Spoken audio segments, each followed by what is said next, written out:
신현우라고 합니다. 우선 저는 고려대학교 국어국문학과를 이제 졸업했고 지금 다른 곳에서 변호사로 일을 하고 있는데 이쪽에서 국어 강의를 좀 해달라고 해서 제가 이번에 맡게 됐습니다. 자, 국어 공부 어떻게 해야 될까요? 이제 여러 가지 방법론이 있겠지만 저는 이렇게 생각합니다. 국어 학습이란 문헌 전체 맥락을 고려해서 문헌의 의미를 파악하고 그 답을 찾아가는 과정을 생각합니다. 물론 이제 답을 먼저 찾고 여기 끼워 맞추는 수업을 할 수 있겠지만 저는 그런 수업을 원하지 않습니다. 객관적으로 이렇게 그 맥락을 파악하고 근거를 찾지 못하는 수업은 장기적으로 봤을 때 도움이 되지 않는다고 생각하기 때문입니다. 그럼 무엇으로 공부해야 할까요? 저 이제 마찬가지로 보인고등학교도 교재를 쓰고 있겠지만 저는 뭐 학교 교과서와 그리고 선생님이 이제 나눠주시는 그런 자료는 가장 기본이 된다고 생각합니다. 그러나 지금 모의고사나 평가원 문제 그리고 수능으로 출제된 그런 문제들은 반드시 보아야 됩니다. 왜냐하면 이거는 권위 있는 교수님들이 합의를 통해서 이렇게 출제를 하고 여기에 대해서 답을 도출해 나가는 능력을 보겠다라고 하신 거기 때문에 저는 이 세 가지를 통해서 공부를 해야 된다고 생각합니다. 자, 내신과 수능 둘 다 놓칠 수 없죠. 우리가 지금 고등학교 1학년이지만 물론 내신 이제 중간고사나 이런 부분에 대해서는 집중을 해야 됩니다. 그러나 그렇다고 해서 내신만 잡다가는 이제 수능이 점점 높아가는 추세에 있어서 그거를 대비하지 못할 염려가 있습니다. 그래서 저는 이렇게 내신을 같이 공부를 하면서도 객관적인 그런 근거를 도출하는 방법, 어떻게 추론해야 하는지의 방법을 같이 공부를 해볼 생각입니다. 그런데 이제 내신을 공부하다 보면 이런 문제가 있습니다. 이제 저도 아이들을 많이 가르쳐봤지만 이 굉장히 지역적이거나 주관적인 문제들을 선생님들이 출제를 하세요. 그럼 여기에 대해서 묻습니다. 이거 어떻게 선생님 해야 할까요? 저도 그 논리의 흐름을 따라가다 보면 놓치는 부분이 반드시 있기 마련이지만 그 선생님들의 독특한 논리 구조가 있습니다. 그래서 저는 여기에 시간을 많이 안 할애하셨으면 좋겠습니다. 이런 부분에 있어서는 그냥 외워주십시오.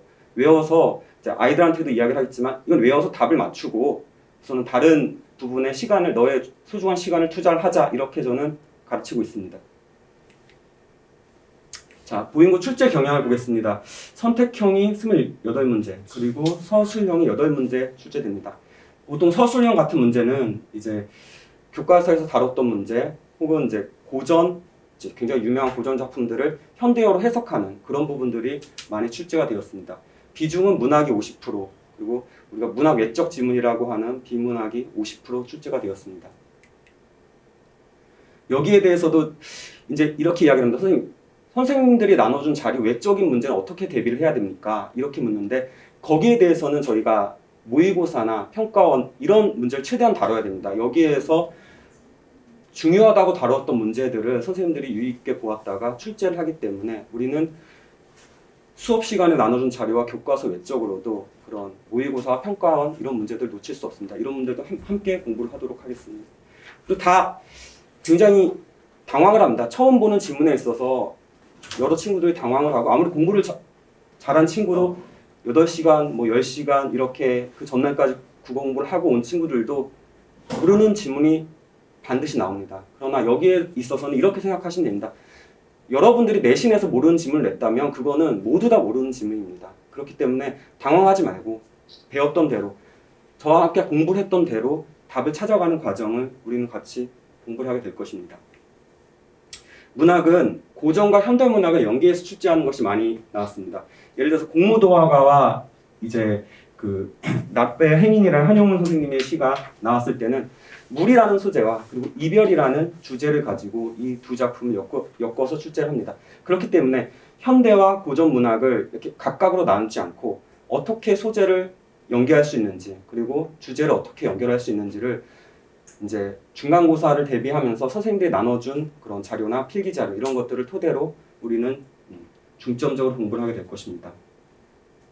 그리고 고전 현대어로 풀이하는 서술 문제들이 이렇게 서술형 문제 8문제에서 굉장히 많이 출제가 됐는데 이런 문제들은 이제 기본적으로 고전은 모두가 처음 배우는 것들이긴 하지만 충분히 공부를 한다면 알 수가 있습니다. 그리고 서술형 으로 풀어가는 과정들 현대어 풀이가 잘 되어 있기 때문에 이런 부분은 하나하나 잡고 시간을 투자한다면 잡을 수 있는 부분이라고 저는 가르치고 있습니다.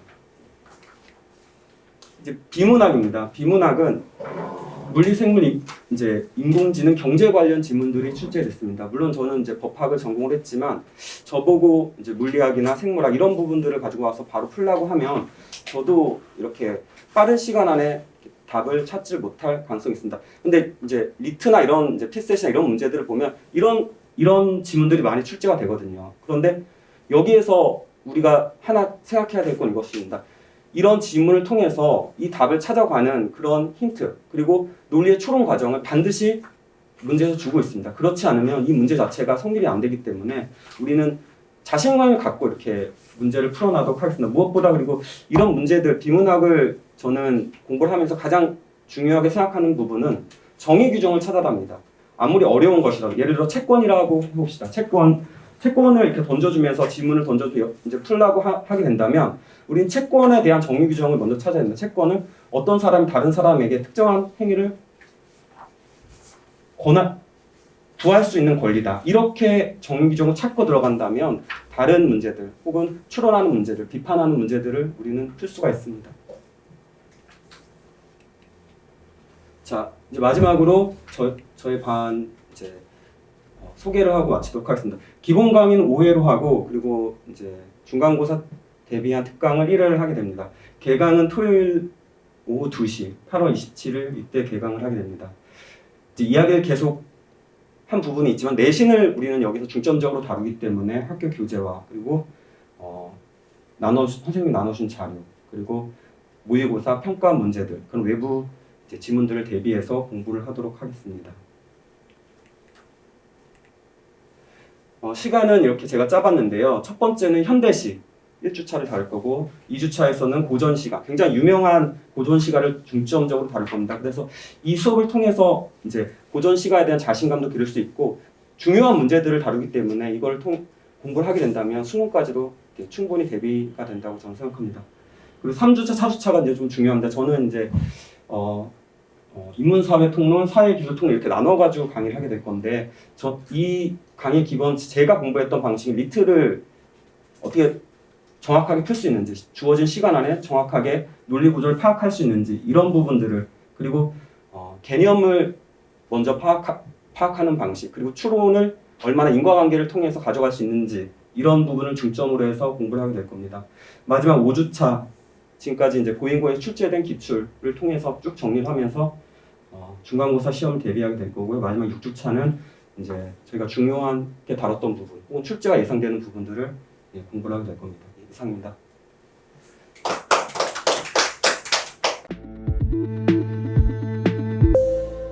네, 안녕하십니까. 화학 강사 이유진입니다. 네, 통합과학 지금 설명회를 위해서 제가 여기 왔어야 되는데, 네, 제가 좀 수업 때문에 어머님들을 직접 뵙지 못하고 이렇게 영상으로나마 만나뵙게 돼서 너무나 반갑습니다. 네, 직접 뵙고서 저 질의응답도 좀 해드리고 궁금한 것도 좀 어머님들과 이야기를 나누고 그렇게 해야 되는데 어쨌든 그래도 어머님들께서 통합과학에 관련해서 궁금한 사항이 있으실 수 있으셔서요. 영상으로 이렇게 설명을 아주 잘 해서 궁금증이 없도록 그렇게 제가 잘 설명을 해드리겠습니다. 자, 일단 보인고 굉장히 좋은 학교죠. 네, 제가 지금 2학년 친구들하고 화학원을 지금 수업을 하고 있는데요. 공부를 너무 잘해요. 친구들 너무 똑똑하고요. 앞으로 만나게 될 우리 1학년 친구들도 너무 똑똑하겠죠. 네, 그래서 이렇게 공부 잘하고 똑똑한 우리 친구들을 어떻게 통합과학을 시험을 잘 보고 공부를 잘 시킬 수 있을지 제가 고민을 많이 해서요. 준비를 많이 해놨습니다. 한번 보실게요. 자, 일단 어머님들께서 이제 되게 궁금하신 게 뭐냐면 일단 1학기에 통합과학을 좀 이제 진행을 했었었는데 이 중학교 과학하고 되게 비슷하면서도 뭔가 다른 성적이 잘 나올 것 같으면서도 그렇게 생각만큼 성적이 잘 나오지 않는 점수는 괜찮은 것 같은데 등급이 엉망인 이런 사태가 이제 발생이 됐었을 것 같아요. 그죠? 근데 이제 그게 아주 약간의 미묘한 차이를 극복을 못해서 발생된 문제거든요. 학생이 공부를 아예 안 했다기보다는 아예 모른다기보다는 그래서 조금 더 꼼꼼하고 섬세한 작업으로 이제 접근을 좀 해야 되는데, 그럼 우리 2학기 그 중간고사 때 뭐가 출제될 거냐. 그래서 이제 제가 작년 2학기 중간고사 범위, 그러니까 이제 아주 똑같지는 않아요. 왜냐면 이제 수업이 진행되는 게 약간의 편차가 있기 때문에. 하지만 이제 대략적으로 제가 분석을, 그걸 기준으로 해서 좀 말씀을 드리면요. 일단 이전 교육과정에서 출제가 됐죠. 근데 이 이전 교육과정이요, 어머님들께서 상상하시는 것만큼 이전 교육과정이 아닙니다. 이게 언제 출제된 거냐면요, 이게 2005년 수능 기출 문제예요. 우리 친구들 2006년생이잖아요. 2005년 수능 기출 문제를 참조해서 작년 2학기 중간고사 때 낸 거예요. 도저히 이런 자료는 학생들이 듣도 보도 못한 자료가 나왔죠. 그래서 그런 자료들을 지금 참조를 해서 문제를 제작하고 계신다라는 점, 요거 하나 말씀드리고요.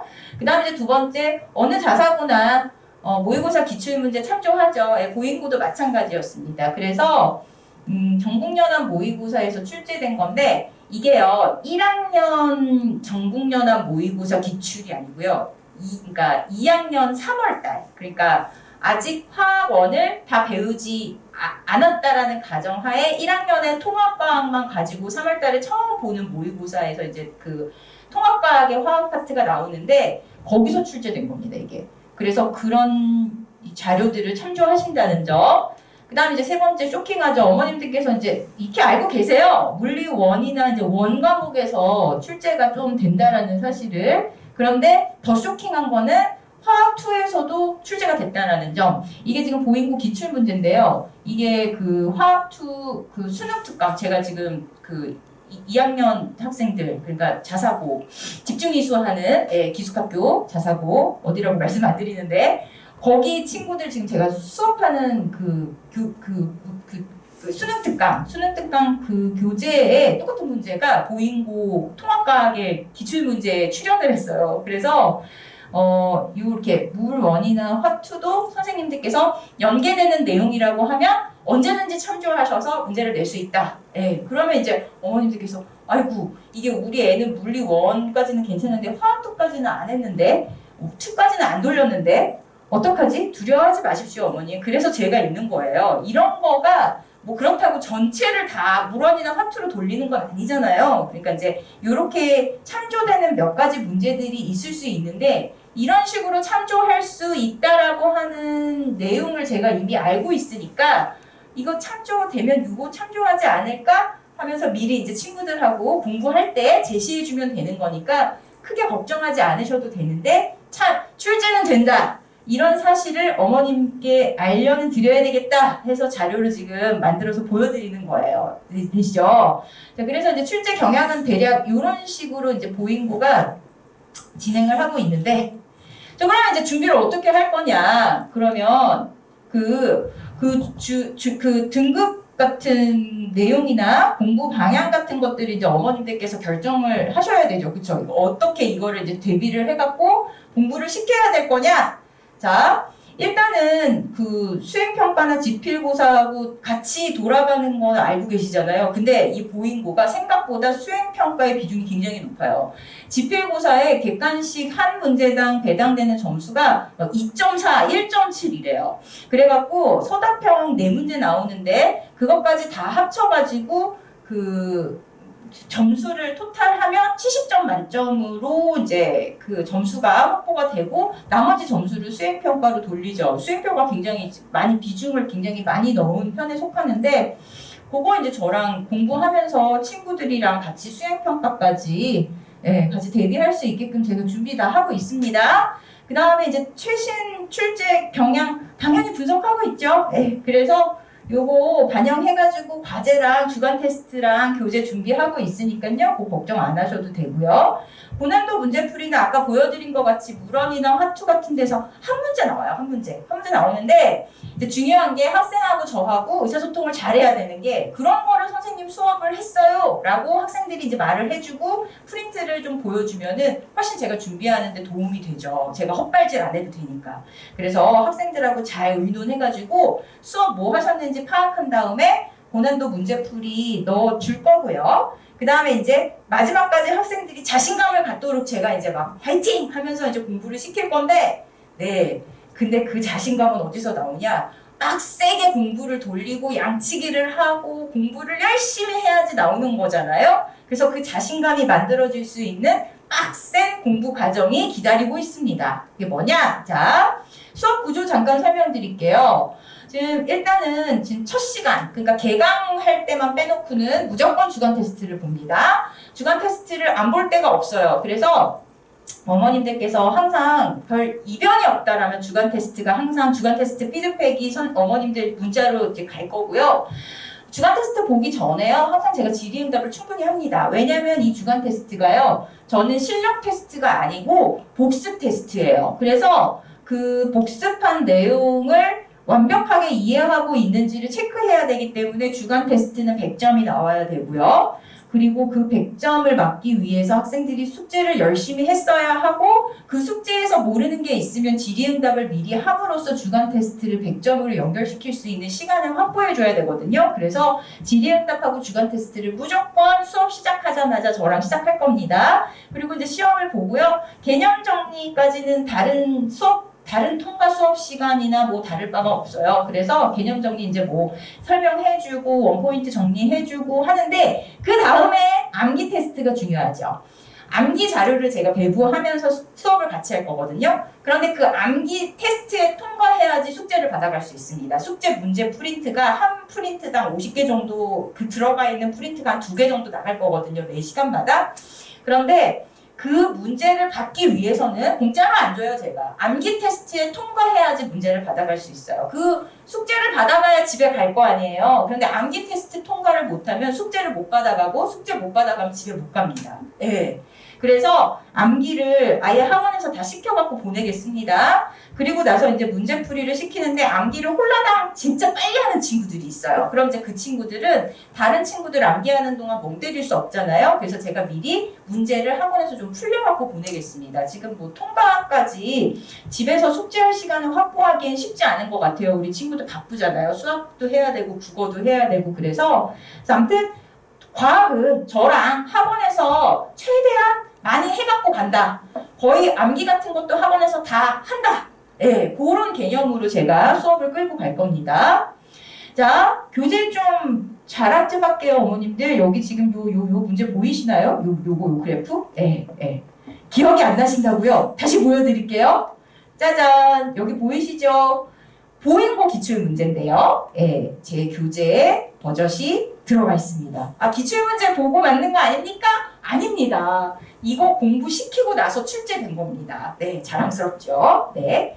그 다음에 아까 말씀드렸던 암기 자료예요. 이 암기 자료 테스트에 통과를 못하면은 숙제를 못 받아가요. 이거 통과한 사람만 제가 숙제 줄 거예요. 그래서 요거를 딸딸딸 암기하는데 백지로 암기를 시키면 우리 남학생들이 이제 그만큼 꼼꼼하지가 않기 때문에 포인트를 잡아갖고 가로놓기를 제가 다 일일이 만들었어요. 예, 수작업, 일일이 수작업, 간의 수공업으로 제가 진짜 교과서 분석해가지고 요거를 암기를 시키려고 중요한 단어들 위주로 구멍을 뻥뻥 뚫어놨는데 요거를 암기를 해야 숙제를 받아갈 수 있습니다. 그리고 이제 요 숙제, 요게 숙제, 요게 이제 문제풀이 숙제인데 요런 게 50개 구성되어 있는데 이제 진도 상황에 따라서 하나가 나갈 수도 있고 2개가 나갈 수도 있고 근데 대개 한 2개 정도 나가더라고요. 보니까 그래서 요 문제 프린트를 이제 숙제를 해갖고 와야 되는데 학원에서 최대한 할 수 있으면 시켜갖고 보내겠습니다. 그리고 요거 다 하면은 조교 선생님이 요거를 숙제를 검사를 해갖고 채점을 해서 사진을 찍어서 어머님들께 점수를 발송시킬 거예요. 그래서 그 사진으로 보시고 이 숙제의 완성도가 어느 정도인지 체크를 좀 어머님께서 하실 수 있게끔 제가 피드백을 드릴게요. 뭐 우선 말씀드릴 건데 주간 테스트 성적이 좀 안 좋을 수는 있어요. 그죠? 그런데 숙제 성적이 안 좋으면 학교 시험 성적이 안 좋습니다. 그거는 진짜 연관관계가 상관도가 굉장히 높아요. 제가 그 여태까지 수업을 한 바에 의하면 요 숙제를 엉터리로 하면 시험을 못 볼 확률이 굉장히 높아요. 그래서 이 숙제 시키는 거에 굉장히 시간을 많이 할애하겠습니다. 요거 해서 틀린 거 다 고치고 보낼 거예요. 그래서 이거 오답까지 다 체크 받아서 보낼 거고 그 다음에 이제 일요일 밤에 수업을 하기 때문에 끝나고 만약에 이거 다 못 고친다 근데 10시 됐다 그럼 이제 뭐 창카페로 내려가야죠. 뭐 지하로 내려가가지고 다 고치고 가야죠. 뭐. 그죠? 네, 어머님들께서 픽업을 조금 천천히 오시면 됩니다. 자, 주간 테스트 잠깐 소개시켜 드릴게요. 이거는요, 아까 이렇게 보여드렸던 이 프린트에 있는 문제들 그냥 10개 뽑아가지고 만든 거예요. 똑같은 문제예요. 그래서 숙제를 제대로 했으면 주간 테스트를 못 볼 이유가 없거든요. 그래서 주간 테스트 커트라인은 무조건 100점입니다. 그럼 이제 100점 못 맞은 학생들 어떡하냐? 쌍둥이 문제 재시험이 있어요. 무슨 소리냐면요. 자, 이거 프린트 이거 다시 보여드릴게요. 보시면요. 저 첫 번째 이 문제 있죠. 요 문제. 저거랑 같잖아요. 그죠? 만약에 저걸 틀렸다. 그러면 이 똑같은 비슷한 문제 구성 이렇게 해가지고 이거 재시험 보고 가야 됩니다. 그러면 2번 다시 이 문제 안 틀립니다. 이거 그러니까 틀리지 않게 만들려고 재시험을 이렇게 똑같은 문제, 그러니까 비슷한 문제를 구성한 거고요. 요거 이제 3개만 틀리면은 이제 재시험 처음부터 다시 본 거랑 똑같죠. 전체 문항 다시 보는 거랑 똑같아서 학생들이 한 2번 당하고 나면 안 틀리려고 무척 열심히 공부해갖고 옵니다. 그래서 재시험 이렇게 시켜가지고 보내겠습니다. 틀린 거 예를 들어서 어머님들께서 점수가 혹시 좀 나쁘다고 해도 우리 친구도 혼내지 마세요. 점수가 중요한 게 아니고요. 시험 보고 나서 우리 친구들이 모르는 거 다시 아는 게 중요한 거고요. 그거 다시 안 틀리게 만드는 게 중요한 거니까요. 너 주간 테스트 점수가 왜 이 모양이야? 라고 말씀하시지 않으셨으면 좋겠어요. 다만 아시고는 계셔야 되니까 피드백은 보내드릴게요. 이렇게 보내드릴게요. 어떻게 보내냐? 자, 우리 친구들이 본 시험 사진 살짝 찍어서 드릴 거고요. 수업 뭐 했냐? 테스트 어디 봤냐? 난이도는 어떤데? 평균이나 최고점은 어떤지, 다른 친구들은 어떻게 봤는지 이렇게 보내드리면 어머님들께서 가장 직관적으로 알아보시는 것 같아요. 그래서 제가 막 이메일로 막 리포트도 작성하고 코멘트도 넣어서 막 보내드렸는데 안 보시더라고요. 그래서 그냥 문자 하나 딱 보내서 직관적으로 오늘 통과 시간에 놀지 않고 공부했군 하면서 바로바로 인식하실 수 있도록 이렇게 문자 딱 보내드릴게요. 매주 보내드릴게요. 자, 문자, 뭐 전화번호 이런 게 갈 거예요. 010-839-1995 이거 제 전화번호인데요. 보시고요. 상담 혹시 하시고 싶으시면 저한테 문자 주세요. 제가 전화를 막 하시면은 제가 못 받을 경우가 많거든요. 수업이 많아요. 그래서 문자 남겨주시면요. 제가 수업 끝나고 바로 전화 드릴게요. 그래서 상담 언제든지 할 수 있도록 저랑 의사소통의 구조 제가 원활하게 열어드리겠습니다. 네. 완벽한 마무리 이제 뭐냐면요. 이제 요런 작업들을 6주 동안 진행을 한 다음에 이제 직전 보강할 때 이런 거 해야 된다. 보행고하고 유사한 문제에 경향을 보이고 있는 그런 이제 그 직전 대비 자료인데요. 요런 자료들 가지고 이제 시험 대비할 거다. 그렇게 준비했다라는 말씀 드리겠습니다. 네. 자, 제 소개 잠깐 드리면요. 전 화학 전공자고요. 통합과학, 과학, 화학 교사 자격증을 소지한 정교사입니다. 학교에서 지금 당장 수업을 해도 전혀 이상하지 않은 교사입니다. 지금 다원 그 자사관과 고등관에서 수업하고 있고요. 그리고 자사고 많이 수업했습니다. 여기 보시다시피 세아고나 세화여고, 우리 강동에 있는 배재고 친구들, 그리고 이제 기숙학교인 북일고 친구들 지금 같이 수업하고 있고요.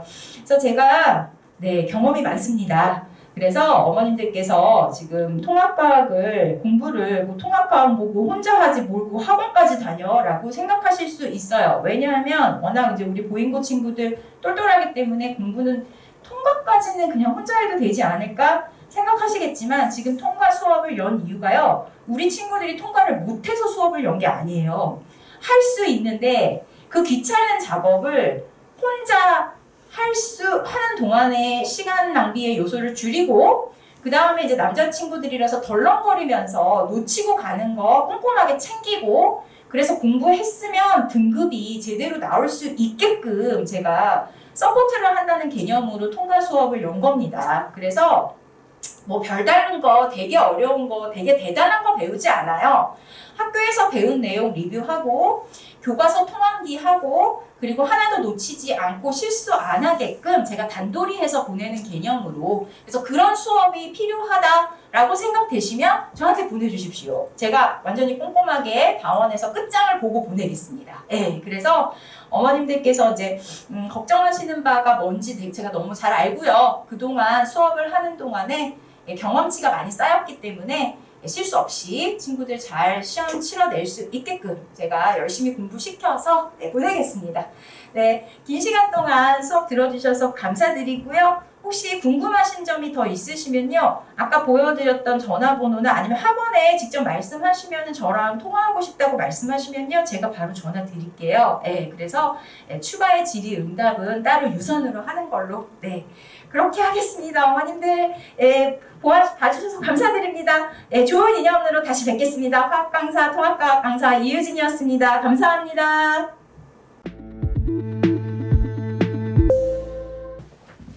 네, 안녕하세요. 수학 강사 오조입니다. 네, 먼저 시간 내주셔서 정말 감사드리고요.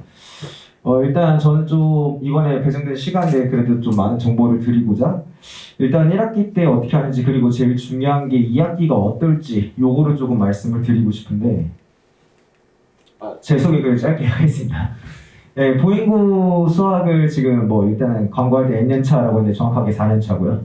그래서 이제 당연히 적게 해오지 않았었고, 이제 대치동에서 쭉 해왔었어요. 이제 옆에서 사실 무수히 많은 보인반들이 대치에서 생겼다 사라졌다가 했었는데, 저는 좀 끝까지 계속 유지를 하면서 왔어서 보인고 좀 오래 했으면서 좀 잘 알고 있다, 이렇게 좀 자신 있게 말씀드릴 수 있고, 지금 서울대학교 졸업하고 일단 다원에서 고등부 강사로 이제 있는지 좀 됐고, 사실 첫 시작이 원래는 수리논술이었어요. 첫 시작이. 그래서 그 당시에 이제 최상위권 고3 이과들 수리논술을 하면서 이제 아이들 풀이 같은 거를 조금 굉장히 많이 봤는데, 뭐 최상위권으로 올라가도 사실은 굉장히 실수를 많이 하거든요. 이제 예상치도 못했던 것에서 뭐 적어야 되는 걸 안 적는다든지. 그래서 일단 서술형이 워낙에 중요한데, 그거를 제가 조금은 이제 학기 중에서는 이제 학교 시험 볼 때 그 유형에 맞춰서 모의고사 볼 때는 좀 많이 연습시키고 그거를 이제 봐준다, 이렇게 또 말씀드릴 수 있을 것 같습니다. 물론 이번 기말고사 서술형은 좀 너무 쉽긴 했는데 이게 2학기 때도 그럴지는 알 수 없으니까요. 일단은 이번 1학기부터 잠깐 얘기를 드리면은, 이게 지금 매년마다 계속 총점이 달라지고 있는데, 일단 올해는 지금 60점이죠. 근데 서술형이 한 문제로 줄었는데 거기에서만 10점을 차지하니까 17% 되는데 좀 비중이 굉장히 높아요. 근데 중간고사는 어땠었냐면은 솔직히 객관적으로 많이 쉬웠어요. 굉장히 많이 쉬웠고, 이제 모의고사에서 거의 대다수가 나왔어요. 사실 뭐 지금 반 학생들이 제가 볼 수도 있으니까 어차피 거짓말하지 못하는데, 처음 시작하자마자 이제 담당 선생님 누구냐 여쭤보고 모의고사 100% 많이 나올 거다라고 얘기하고 실제로 많이 풀게끔 했거든요. 요거는 깨알같이 자랑하려고 넣은 건데, 요게 시험에 나왔던 14번이고 제가 전날 풀리기 한 거. 네? 숫자가 아예 똑같죠. 모의고사 문제이기 때문에 사실 변형하면서 여기 나오는 숫자가 뭐 제곱수 더하기 1일 거기 때문에 제가 좀 바꿨는데 뭐 더 똑같이 나왔습니다. 근데 뭐 이런 게 항상 있을 거냐라고 하면 사실은 운의 영역이죠. 제가 출제하는 게 아니기 때문에. 근데 어떻게 약간 나오는지 그 아이디어를 출제 문제를 만든 경험도 있어서 그걸 가지고 있고, 아이들이 뭘 풀려야 되는지 이런 거를 조금 항상 자신 있게 진행한다고 말씀드릴 수 있을 것 같고요. 기말고사가 이제 상대적으로 내려갔어요. 근데 그렇다고 해서 모의고사가 안 나왔냐 하면 전혀 아닌 게, 중간고사가 조금 심하게 높았던 거거든요. 원래 보인고는 모의고사를 좀 좋아해요. 근데 이번 중간고사처럼 그렇게까지 많이 나왔던 적은 없었는데 좀 너무 심하게 이번 중간에 나왔었다면, 기말은 그래도 한 4개에서 6개는 좀 반영 비율이 있었다고 볼 수 있는데 중간에 비해서는 상대적으로 내려갔다. 근데 일단 서술형이 너무 쉽게 나왔어요. 이번에 너무 쉽게 나와서 사실 그 시점에서 깎이고 들어가면 이제 타격이 너무 컸고, 뭐 감점을 당하더라도 조금 위험했고요. 다만 객관식에서 아이들이 굉장히 어려웠거든요. 그러니까 시간이 부족하고, 원래 보통 한 15번까지 있다라고 하면은 한 11번까지 무난하게 풀려야 되는데 7번에서 한번, 9번에서 한번, 이런 식의 문제가 구성이 됐었어서 아이들 시간이 부족했어요. 그래서 어려운 시험으로 연습 안 한 친구들은 뭐 이런 얘기도 좀 들어봤던 것 같아요. 나중에 서술형 정말 쉽더라, 풀 수 있었는데 시간이 없어서 못 풀었다. 사실 말도 안 되는 소리고 원래 어려운 거 시험지를 접해보는 연습을 처음부터 많이 했었어야 됐고 그리고 어떻게 보면은 전부 다 맞을 수 없다면 건너뛰는 연습도 나중에 돌아와서 보겠다 이런 것도 사실 남학생들 훈련이 필요해요. 특히 수학을 어느 정도 좋아할 때 그게 더 위험하거든요. 막혔을 때 안 넘어간다. 이런 게 가장 위험하기 때문에 일단 그런 것들도 시험 팁은 항상 전달해주고 있고 그러면 이제 작년으로 와서 작년 2학기가 어땠느냐 일단 중간고사까지만 정보를 조금 드리려고 하는데 난이도가 굉장히 쉬워서 총점은 조금 달라요. 총점 75점이었고 매년 달라지고 있습니다 지금. 문제 구성도 조금은 다른데 어쨌거나 난이도가 굉장히 쉬웠어서 그 점수로 말씀 안 드리려고 지금 60점 기준이랑 다르기 때문에 그냥 컷에서 몇 점이 깎여야지 컷이었냐라고 하면 1컷이 8점인데 2컷이 12점이다. 이거 굉장히 특이한 거거든요. 너무 촘촘해요. 이때 시험에 어땠었냐면은 굉장히 쉬웠는데 서술형 2번만 다들 무수하게 틀렸어요. 그래서 제가 이제 알아낸 정보는 서술형 2번을 이제 깎인 거 없이 완전히 다 맞은 애가 전교생 중에 8명. 근데 객관식 만점자는 20명. 심지어 저 객관식 만점자도 11번 문제가 어려운 게 아니었는데 아이들이 실수 유발하는 게 있어서 한 3분의 1이 틀렸거든요. 전교생 중에. 그런 식으로 인해서 깎인 거지 마지막 한 문제 빼고는 너무 쉬웠다. 이게 작년이에요. 그러면은 작년 같은 경우에는 아이들이 딱 시험 끝나고 하는 얘기가 이거였어요. 선생님 서술형 2번 남기고 25분 남았었다. 20분 남았었다. 반내에서 잘하는 애들은 다 그렇게 저한테 얘기하고 2번이 좀 장난 아니었다. 2번이 정말로 그랬어요. 8명. 자 그러면은 작년의 정보를 드리고 사실 이름으로 인해서 기말에서 조금 재미있는 일이 벌어졌는데 그거는 이제 중간 끝나고 말씀드리는 게 맞을 것 같아서 그럼 제가 19년도로 갈게요. 20년도를 패스했죠. 왜냐면은 3년 전 걸 봐야 돼요. 3년 전에 지금 1학년 하시던 분이 2, 3학년 같이 올라가다 그대로 지금 다시 내려오셨기 때문에 3년 전 걸 봐야 되고 그때가 어땠느냐 뭐 이제 배점 이런 건 계속 바뀌니까 신경 안 쓰셔도 되고요. 일단 최고 난이도의 함수가 굉장히 많이 나왔어요. 정말 너무 많이 나왔고 모의고사 반영률도 굉장히 높았고 2학년 문제 중에서 어떤 수투에서 극한 이런 파트를 빼고 1학년 거로 변형해서 내는 것도 있었고 그래서 이거 그냥 문제 짧게 보여드릴 건데 난이도 굉장히 높은 문제고요. 마찬가지 비교적 쉬운 편이네요. 그 와중에서는 이것도 생각할 여지가 확실히 있고 자 이게 이제 엄청나게 어려웠던 킬러 객관식 마지막 문제인데 이게 다 한 시험지에 한 페이지 내에 나왔던 네 문제입니다. 무지막지하게 어려웠거든요. 근데 저는 이 스타일이 아마도 이제 제가 출제한 거 아니라 장담을 막 100% 보장 이렇게 말씀을 못 드려도 이번에도 핵심 파트는 분명히 함수가 될 것 같다. 말씀드릴 수 있고요. 그만큼 함수는 좀 고등 수학을 관통하는 주요 주제이기 때문에 사실 수학하에서는 이걸 다뤄야 된다고 저도 생각을 하고 아마도 이번에도 담당 선생님이 같은데 그럴 경향성이 조금 있지 않을까 생각을 하고요. 그래서 일단 함수를 조금 굉장히 다양하게 어려운 문제들도 좀 많이 학생들이 풀어야 한다라고 강조드릴 수 있을 것 같아요. 재작년에 의미가 없기 때문에 그러지 않겠습니다. 자 그러면은 2학기 대비를 어떻게 해야 되냐 사실 지금 요 말씀을 드린 건데 모의고사 당연히 보행고는 여태까지 기말도 어쨌든 반영률 높았던 거였어요. 중간고사에 비해서 낮았던 거지. 모의고사 문제들 반드시 최근 5개년은 풀어봐야 되고 그리고 함수 심화 문제는 조금 많이 따와서 푸는 게 좋아요. 이제 어떤 컨텐츠가 뭔가 부족하다라고 하면은 시중 문제 중에서 사실 어려운 건 많아요. 근데 가끔씩 그런 게 있긴 해요. 이렇게까지 풀어야 되나 싶을 정도로. 근데 보행고에서 가끔씩 그런 게 시험 문제 나오기 때문에 어려운 함수 파트, 뭐 앞에 다른 것도 다 하면 좋지만 이건 반드시 하는 게 좋다. 네, 말씀 다시 한번 강조드리고 싶고 이제 제 수업 얘기 드리면은 다음 주부터 이제 토요일에 여기서 이제 개강을 하는데 이제 수요일 저녁, 토요일 오전 이렇게 진행되고요. 그리고 입반 테스트가 있습니다. 입태 같은 경우에는 일단 조금 그 구성을 보고 나면 반드시 전화를 드려요. 지금 이제 어떤 상태인지 이제 그리고 지금 제 수업을 지금 소화할 수 있는지 이제 왜냐면은 저야 무조건 이제 학생이 많으면 당연히 좋겠지만은 제일 중요한 건 학생이 수업에 와서 얻어갈 수 있는 게 맞느냐기 때문에 어떤 질문 처리 속도나 제가 수업을 했을 때 나가는 속도나 요거에 좀 적합해야지 사실은 맞는 수업인 거거든요. 그래서 여기에 지금 조금 따라오기 힘들 것 같다, 뭐 지금 이 정도면 잘 할 수 있을 것 같다 이런 거 말씀드리고 그리고 지금 취약 영역이 어디인지 뭘 해야 되는지까지 말씀을 드리고 있고요. 그래서 컨텐츠는 1학기에도 이렇게 했지만 모의고사 최근 5개년 이거는 반드시 반드시 봐야 되는 거고, 그리고 자사고 이제 뭐 보행고뿐만 아니라 자사고와 그리고 저는 이제 학교 기출을 사실 이제 좀 대치권으로 달아요. 자사고는 그렇게 공부해야 하는 게 맞아요. 그리고 해서 이제 유형별로 제가 따로 이제 분류한 조금 이제 심화 문제들이 저기 조금 많이 있는데 요것들을 문제들을 풀게 될 거고, 그 다음에 시중 주요 문항 이건 방학 때도 많이 봤는데 학기 중에서도 제가 이제 선별해서 보게 되는 게 시중 문항이 사실 너무 많아요. 이제 괜찮은 문제집도 정말 많아요. 시중에 옛날보다 출판도 정말 많이 됐고 난이도 진짜 어렵다 싶은 것도 많이 늘어났고, 그 유명한 블랙라벨이 이제 그렇게까지 어려운 문제집은 아니에요. 어려운 편이긴 하지만. 그래서 그걸 학생들이 다 풀 수가 없기 때문에 그 중에서도 꼭 이거는 푸는 거 좋다 제가 항상 선별해가지고 과제를 주게 될 거고, 그리고 이제 마지막에 요거 말씀드리고 싶은 게 이제 보인고 형식에 맞춰서 제가 항상 모의고사를 구성해서 시험을 봐요. 그러면 거기에는 난이도가 학교 시험보다는 무조건 어려울 거예요.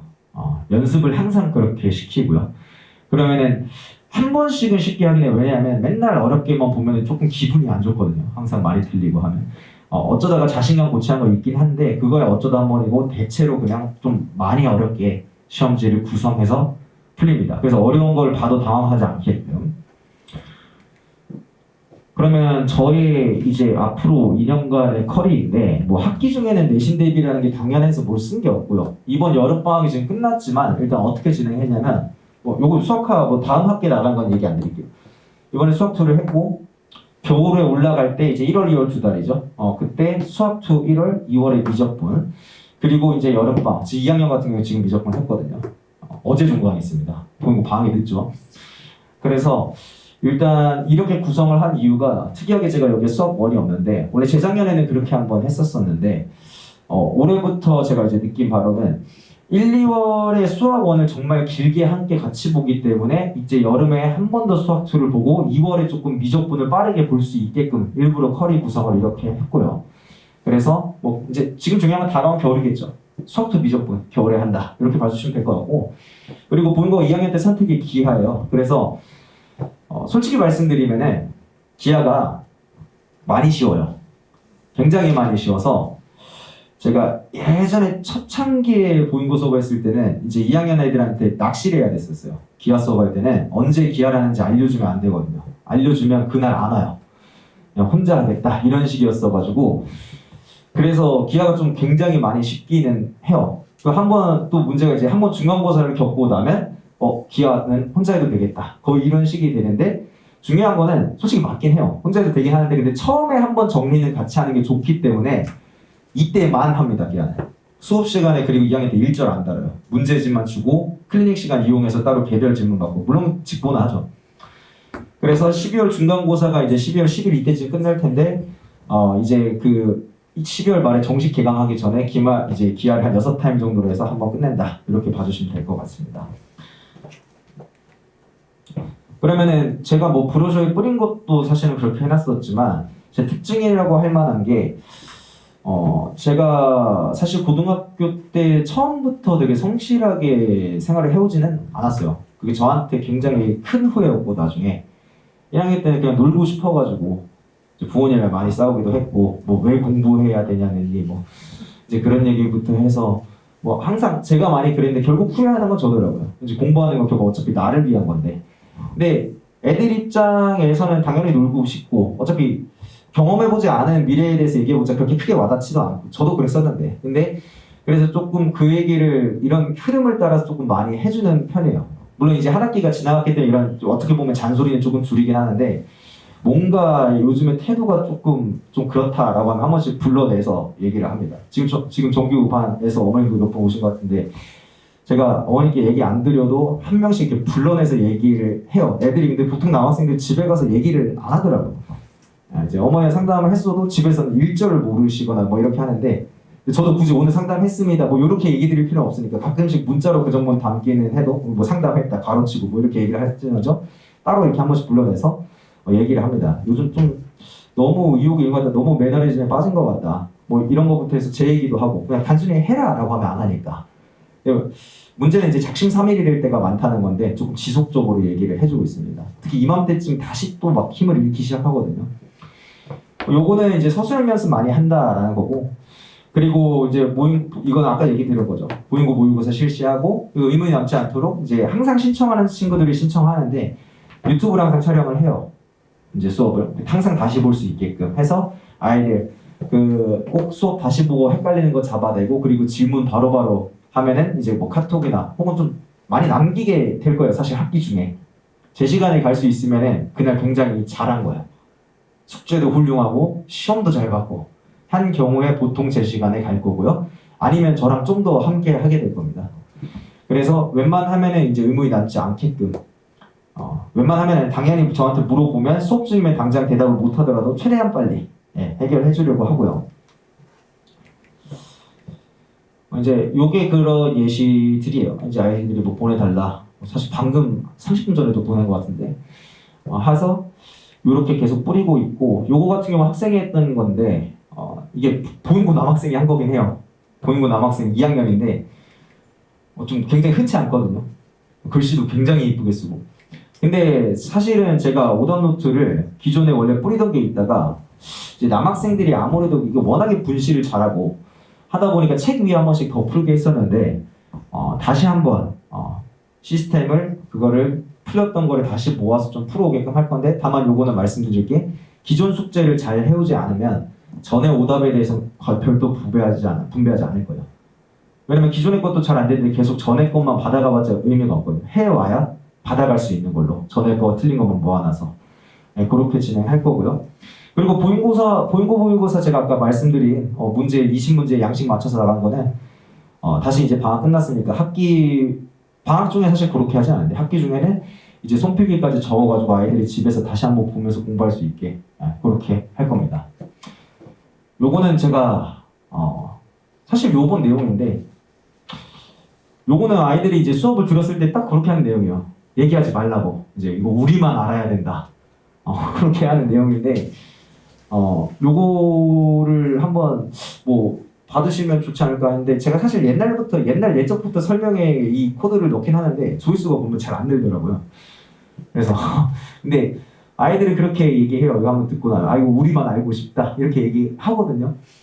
그래서 한번 강의를 어떤 식으로 하는지 요걸로 참조해 보시면 좋지 않을까 싶어서 여기 코드 남기입니다. 제가 그래서 브로셔에는 요거 안 넣어놨어요. PPT로 여기서 사진 이렇게 카메라만 딱 대시면 그 위에 링크가 뜨실 거예요. 이건 좀 옛날에 찍은 거고 사실 최근에 찍은 것도 있긴 한데 어차피 이거는 참고 영상용이라서 그걸 갱신하지는 않았습니다. 넘기면 안 되나요? 사실 이제 그러면은 조금 정리해서 말씀드리면 중간고사 쉬웠고 기말고사 그거 맞추려고 어렵게 됐는데 객관식에서 시간 조금 오래 걸리게 하는 문제 많이 나왔고 중요한 건 다음에 어떻게 나올 거냐? 분명히 중간고사 때 이 정도로 냈을 때 점수가 거의 등급이 안 갈라지는 걸 선생님이 겪었을 거기 때문에 중간고사처럼 나오지는 않을 것 같다. 근데 또 모르긴 해요. 작년에는 그렇긴 했거든요. 또 중간 1학기 때 중간 쉬었다 기말 어려웠다 또 중간 쉬었다가 기말 또 엄청 어렵게 해가지고 등급 가르고 원래 한 학기 종합으로 가르면 되긴 하니까요. 근데 지금 선생님 스타일상 함수를 워낙에 어렵게 내시던 분이라 저는 그렇지 않을 거라고 보고 함수 분명히 공부 많이 해야 되고 저 같은 경우에는 조금 차별성이 있는 게 여기서 사실 이제 보인고가 송파에 있다 보니까 여기서 많이 얘기하시던 게 좀 자사고는 조금 어려운 문제들을 풀어야 되지 않느냐 하는데 뭐 그렇지가 않은 경우가 많더라라고 하는데 좀 문제 구성 자체가 조금 대치권으로 구성된 게 일부러 많을 거예요. 자사고 그걸 풀어야 되니까. 그리고 보인고 맞춤 모의고사를 하면서 서술형 보면서 이제 손필기를 보면서 아이들 참조하면서 좀 공부 잘 할 수 있게. 그리고 제 시간에 보통 잘 못 갈 거라는 것도 일단은 미리 다시 한번 말씀드리겠습니다. 네, 여기까지 말씀드리겠습니다. 감사합니다.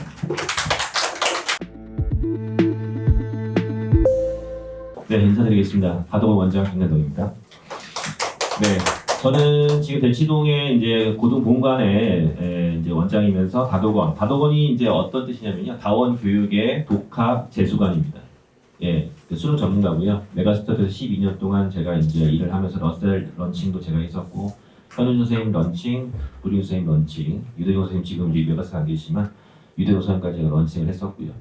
예, 그래서 12년 동안 아이들 이제 수능을 많이 가르쳤고, 그다음에 지금도 아이들 이제 재수생들을 이제 가르치고 있는데 제가 이제 어머님들한테 말씀드리고 싶은 건 뭐냐면 이 변화되는 입시 속에서 어떻게 1학년 때부터 준비를 해야 되는가, 그럼 내신과 정시에서 어느 정도의 비율을 가지고 준비를 해야 되는가 이런 것들을 좀 말씀드릴 거예요. 그리고 학습적인 방향도 제가 중간중간 말씀드릴 건데 먼저 제가 말씀드리고 싶은 건 현재 지금 보이고등학교에 지금 어머님들 지금 오신 분들 중에서 이과 좀 선택하고 생각하고 계시는 어머님, 네, 문과 아직 잘 모르시는 분도 있고 일단 지금 현재 통합 수능이 되면서 문이과에서 어떤 구분은 하진 않지만 거의 이제 선택 과목에 의해서 문과, 이과 나눠지죠. 그죠? 지금 고위고등학교는 2학년에서 배우는 진로 선택 과목 결정했나요? 조사 끝났나요? 아직 시작 안 했나요? 네. 현재 지금 대치동에서는 진로 선택 과목을 선택에 대해서 엄청 중요하게 생각하고 있습니다. 네. 왜냐면 서울대 입시라든지 최상위권 입시에서 진로 선택 과목을 어떤 걸 선택할 것인가, 일반 선택 과목을 어떻게 선택할 것인가, 선행학습을 언제 시작할 것인가에 대한 것들에 대해서 아이들의 플랜이 다 달라져요. 그래서 제가 오늘 그런 얘기들을 좀 풀어보도록 하겠습니다. 먼저 보시면은 부필 좀 주세요. 지금 이제 2022학년도, 2023학년도, 2024학년도에서 수시 정시 인원에 대해서 제가 이제 이렇게 나타났는데 당연히 이제 아시다시피 정시 인원 자체가 이제 서울대가 979명, 그 다음에 1413명, 그 다음에 1425명 이렇게 되어 있죠. 그 다음에 연세대도 1514명, 1639명 늘어납니다. 네, 정시는 늘어납니다. 늘어나는데 자, 작년에 보인고등학교에서 서울대학교의 1차 합격생이 15명입니다. 1차가. 예, 그 다음에 연세대학교 1차 합격생이 9명이고요. 그 다음에 고려대학교 1차 합격생이 28명입니다. 1차가요. 예, 최종 합격은요, 서울대학교 7명이고요. 연세대학교 13명입니다. 1차가 9명인데 왜 2차가 13명이야? 논술 합격생이 있습니다. 네, 서울대 논술 없잖아요. 그죠? 그 다음에 고려대학교 28명 중에 2차 최종 합격자가 총 14명입니다. 네, 그러니까 우리 아이들이 1차를 썼을 때 보인고에서 절반은 떨어진다. 이렇게 알고 계시면 될 것 같습니다. 그러면 서울대를 쓰는 보인고등학교의 내신 평균은 보통 몇 등급이면 2.3등급 정도까지가 서울대를 씁니다. 보인고에서 현재. 그 다음에 연세대도 마찬가지로 2.5에서 2.6등급까지, 고려대는 2.8등급까지 정도의 학생들이 보인고에서 서울대, 연대, 고대에 수시를 접수를 할 수 있는 겁니다. 그 학생들이 그렇게 접수를 해서 절반 정도가 스카이에 합격을 하고 있는 게 보인고의 현재 입시 실적, 작년의 입시 실적입니다. 그러니까 최상위권 학교예요. 좋은 학교입니다. 예, 분필 좀 주세요, 분필. 네. 그만큼 보인고의 실적이 작년에 엄청 좋았습니다. 대치동에 있는 학교들하고 비교해 봤을 때 절대로 뒤지는 학교 성적이 아닙니다. 제가 작년에 이제 휘문고등학교고 진선여고 이제 대치동에 있는 학교 학생들 컨설팅을 하면서 작년에 진선여고가 수시로 서울대 의대를 3명 보냈습니다. 최초입니다. 네. 그 다음에 휘문고등학교가 작년에 서울대학교 정시로 의대로 5명 보냈고요. 그 다음에 휘문고 수학 재학생 만점자가, 수능 만점자가 33명이 나왔거든요. 예.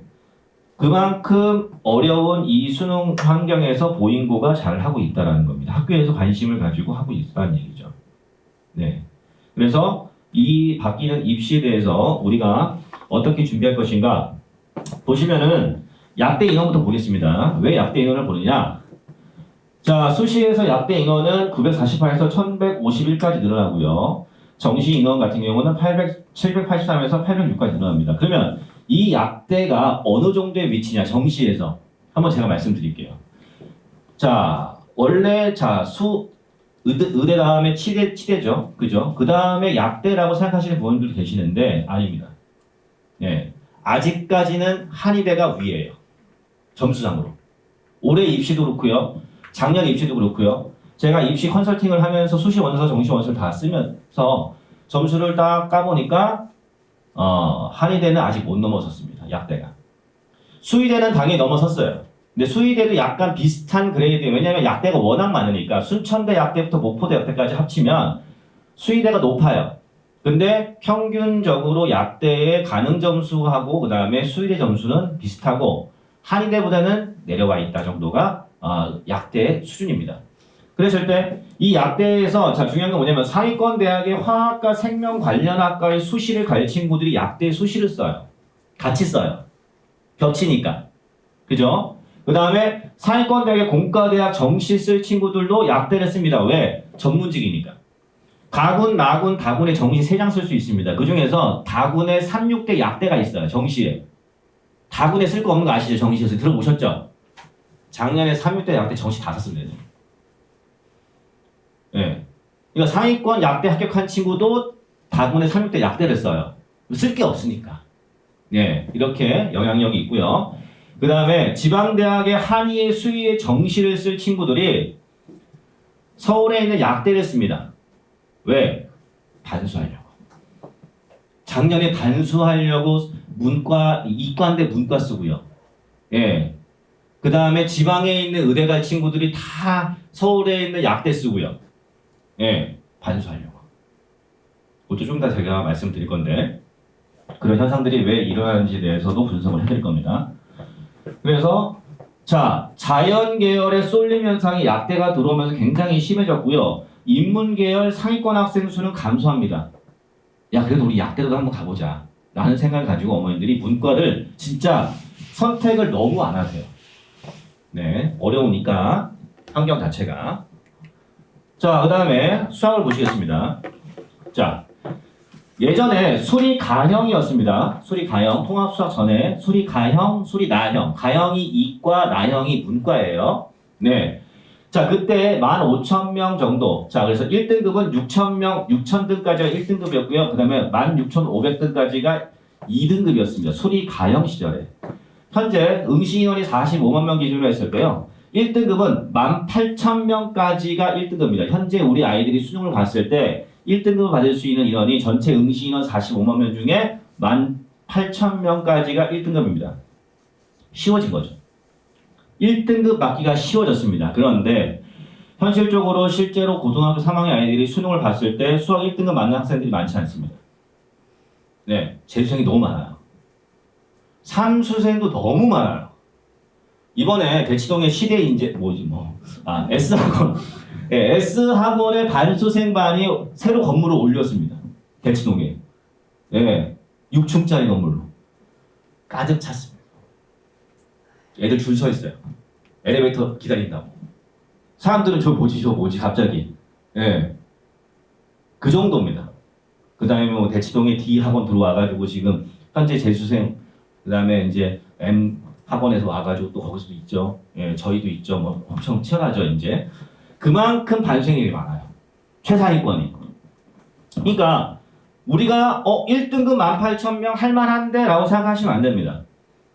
예.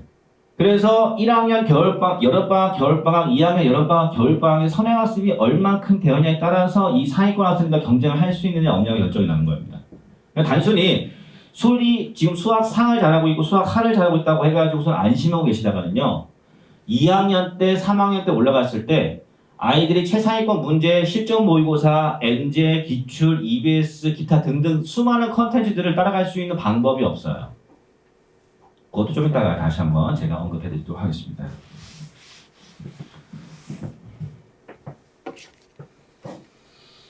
자, 그러면 이 통합 수학에서 도대체 미적분 기하 애들하고 그 다음에 확통을 선택한 애들이 도대체 1등급을 몇 명이 맞느냐? 확통 선택자 중에 1등급을 맞는 인원이 2,522명이고요. 여기 자연계가 15,509명입니다. 그러니까 문과 학생들이 1등급을 맞기가 너무 힘든 거예요. 그러니까 문과에서 최저 맞추기가 너무 힘든 거예요.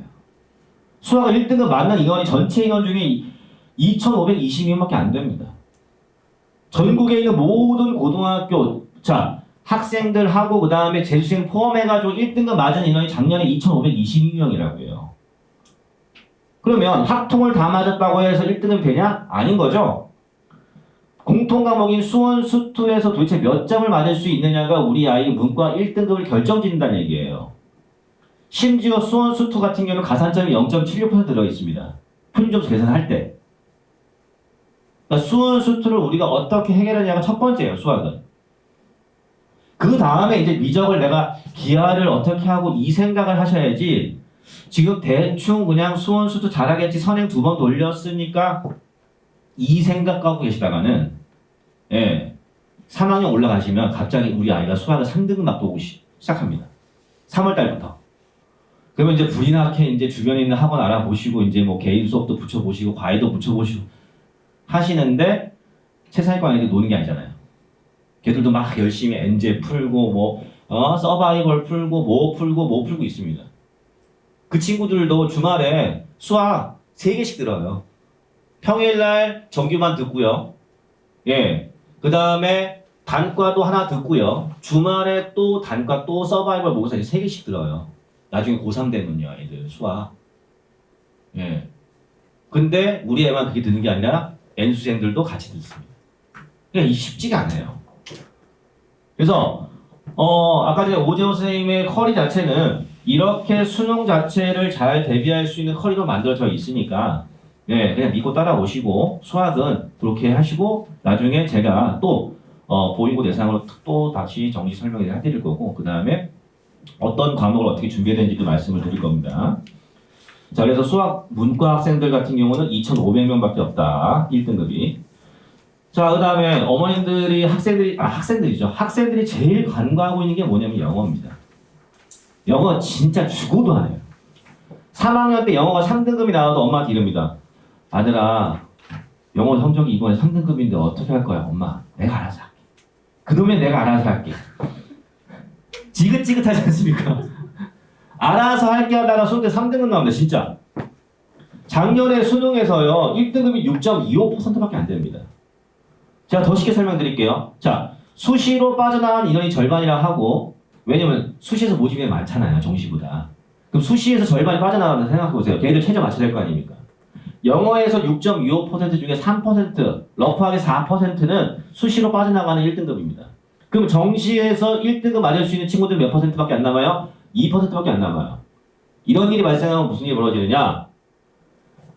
문과에서 수시 정시에서 영어와 관련되어 있는 영어 영문학과, 영미학과, 영어 교과가 다 바꿔납니다. 내가 수능에서 영어 1등급을 못 맞았는데 어떻게 영문학과를 가서 공부하지? 애들이 이 생각합니다. 나중에 보세요. 제 말이 맞는지 틀리는지. 엄마, 내가 영어 1등급이 안 나왔어, 수능에서. 근데 내가 얘들을 가르쳐가지고 내가 이거를 영어 교육과를 가가지고 영어 영문학을 가가지고 내가 이걸 버틸 수 있을까, 대학교 가서? 아, 엄마, 나 영어 영문 말고. 그러면 1학년 때 막 애들 막 영어 교육학과, 영어 영문 막 이렇게 쓰려고 하는 친구들 나중에 보시면요. 다 펑크납니다. 2019년도에도 5.3%가 1등급 나왔을 때 마찬가지로 그때 정시에서 영어 관련되는 학과는 다 빵꾸 났습니다. 심지어 100분위 점수가 7점 정도 깎일 정도였어요. 이것도 좀 체크하시고 알고 계시면 좋습니다. 왜? 문이과 통합 교차 지원이 가능하니까 올해 우리 아이가 수능을 봤는데 그 해에 영어 정시의 1등급 비율이 몇 %인지 뉴스로 좀 설명회로 좀 들어보시고 좀 낮다? 아, 그때 맞아. 그때 박덕원 원장님이 말씀하셨던 것처럼 영어가 수능에서 1등급이 많이 안 나왔을 때는 적극적으로 영문과 관련되어 있는 학과를 정시에 써라. 왜? 펑크 나니까. 보세요. 작년에 12%예요. 1등급 겁나 많습니다. 근데 여기서 함정이 뭐냐면 1등급이 6.25%지만 2등급까지 맞은 인원이 22%입니다. 그러니까 영어 2등급을 못 맞으면 공부를 진짜 안 한 거예요. 그러니까 쉬워요. 2등급까지는 쉬워요. 근데 그 2등급도 못 맞는 학생들은 진짜 빨리 끌고 와가지고 영어 공부 시켜야 돼요. 점수가 너무 많이 차이 나기 때문에 3등급부터는. 2등급까지는 쉽지만 그렇다고 해서 1등급 맞는 것도 쉬운 건 아니다. 이거를 아이들한테 꼭 얘기해 주셔야 돼요. 네가 순서 추론, 빈칸 추론, 어휘 이런 문제에서 엄마 나 틀렸어. 이게 아니라 너 그거 그래서 틀리다가는 수능날 영어 1등급 못 맞는다. 이렇게 얘기해 주셔야 됩니다. 단순히 지금도 못 맞는데 고3 때 맞을 수 있다 생각하면 안 됩니다. 쉬운 게 아니에요. 그래서 영어도 이렇게 중요하다라는 것들을 제가 부모님들께 말씀드렸으니까 집에 가서 꼭 아이들한테 얘기해 주시고 그러면 이 영어 수능은 언제까지 준비하느냐? 고2 때 수능 준비 끝나는 겁니다. 영어 수능은 고2 때 준비가 끝나고요. 고3에 올라가서는 그냥 실전원 하고 그 다음에 킬러 문제만 푸는 거예요. 고3 올라가서 영어를 어떻게 해결해 보려고 하고 우리 아이가 영어 성적이 갑자기 안 나오기 시작하는 다음부터 뭐 느낌으로 푸네, 우리 아이는 감으로 푸네, 점수가 왔다 갔다 하는 친구들은요 안 된 거예요. 2학년 때까지 끝을 내주셔야 돼요. 수능 영어 준비를 시켜주셔야 된다는 얘기예요. 이거를 간과하고 계시다가 고등학교 3학년 딱 올라왔는데 최저 맞춰야 되는데 우리 아이가 영어 때문에 걸리는 거예요. 환장합니다, 진짜. 예. 3학년 때 잡으려고 하면요. 탐구 잡아야죠. 수학 잡아야죠. 국어는 또 쉽습니까, 요즘에? 영어까지 손이 안 가요. 근데 결과적으로 봤을 때 수시 원서 쓸 때 최저 맞춰야 되는데 영어 발목 잡습니다. 남들 다 영어 1등급이라 생각하고 있는데 우리 애만 영어 2등급이라 생각해 보세요. 예. 3등급은 뭐 논외고요. 우리 아이가 수시에서 경쟁할 친구들이 영어가 다 1등급인데 우리 애만 2등급이라 생각해 보시라고요. 이게 큰일일까요? 아닐까요? 큰일입니다. 이렇게 접근하셔야 돼요. 예. 단순히 우리 아이가 왔다 갔다 한다 봐줄 게 아니라 시키셔야 됩니다. 그래서 영어가 어느 정도냐면은 작년까지 서울대에서는 1등급일 때, 2등급일 때 0.5점밖에 차이가 났지만 이제 1점 나고요. 그 다음에 1점 나고요. 그 다음에 2점 차이 납니다. 그런데 고려대 같은 경우는 아시죠? 연세대 같은 경우 영어 1등급 안 되면 안 된다. 이미 알고 계시죠? 고대도 마찬가지예요. 바뀌었어요. 고대에서도 2등급 맞는 순간 마이너스 3점입니다. 자, 3점에 감이 안 오시는데 일단 4점 차이 난다 생각하시면요. 그냥 아이가 수학 그냥 두 문제 맞춰야 된다 생각하세요. 예, 표점에서 3점, 4점 차이는요. 적은 점수가 아닙니다. 큰 점수 차이예요. 예, 하지만 정시에서 1등급일 때 감점이 없고 2등급일 때 마이너스 3점이지만 고려대 같은 경우는 평소에 원래 마이너스 1점이었는데 3점까지 올라갔다는 얘기는 굉장히 큰 겁니다. 자, 3등급 맞으면 마이너스 6점이에요. 1등급 맞은 하고 3등급 맞은 차이하고 6점 차이예요. 이거는 회복 불가능입니다. 회복 불가능 수준입니다. 우리가 아이가 아무리 수학 열심히 하고 국어 해가지고 성적 올려봐야 영어에서 3등급 딱 뜨는 순간 우리 아이는 연대, 고대, 서울대 못 쓴다 보시면 됩니다. 그냥. 네, 그렇게 이해하시면 될 것 같습니다. 자, 요거를 이제 보여드리면 스카이 주요 학과의 정시 입결 사항을 말씀드리겠습니다. 네. 자, 점수는요, 서울대 점수예요. 그러니까 환산 점수예요. 환산 점수. 환산 점수는 매년 바뀌어요. 감이 없어요. 여길 보시면 될 것 같아요. 상위 누적 몇 %일 때 우리 아이가 서울대 정시로 갈 수 있느냐. 이거죠. 자, 서울대부터 얘기를 한번 해보겠습니다. 자, 서울대를 가는 데 있어서, 자, 우리가 정시로 가는 데 있어서, 수시하고 말고 정시로 가는 데 있어서, 서울대 가는 데 있어서 투 과목 합니까? 안 합니까? 우리 아이들. 안 하죠. 안 합니다. 네. 지금 현재 2학년 아이들부터 서울대 가는 데서 투 과목 선택 안 합니다. 원 선택 아니면, 투 아니면 투 선택입니다. 아시죠? 투를 선택했을 때 3점 가산점이고요. 투 선택했을 때 5점 가산점입니다. 자, 그럼 우리 아이 투를 시켜서 전략적으로 가산점을 좀 받아가지고 서울대에 보내는 게 어떨까?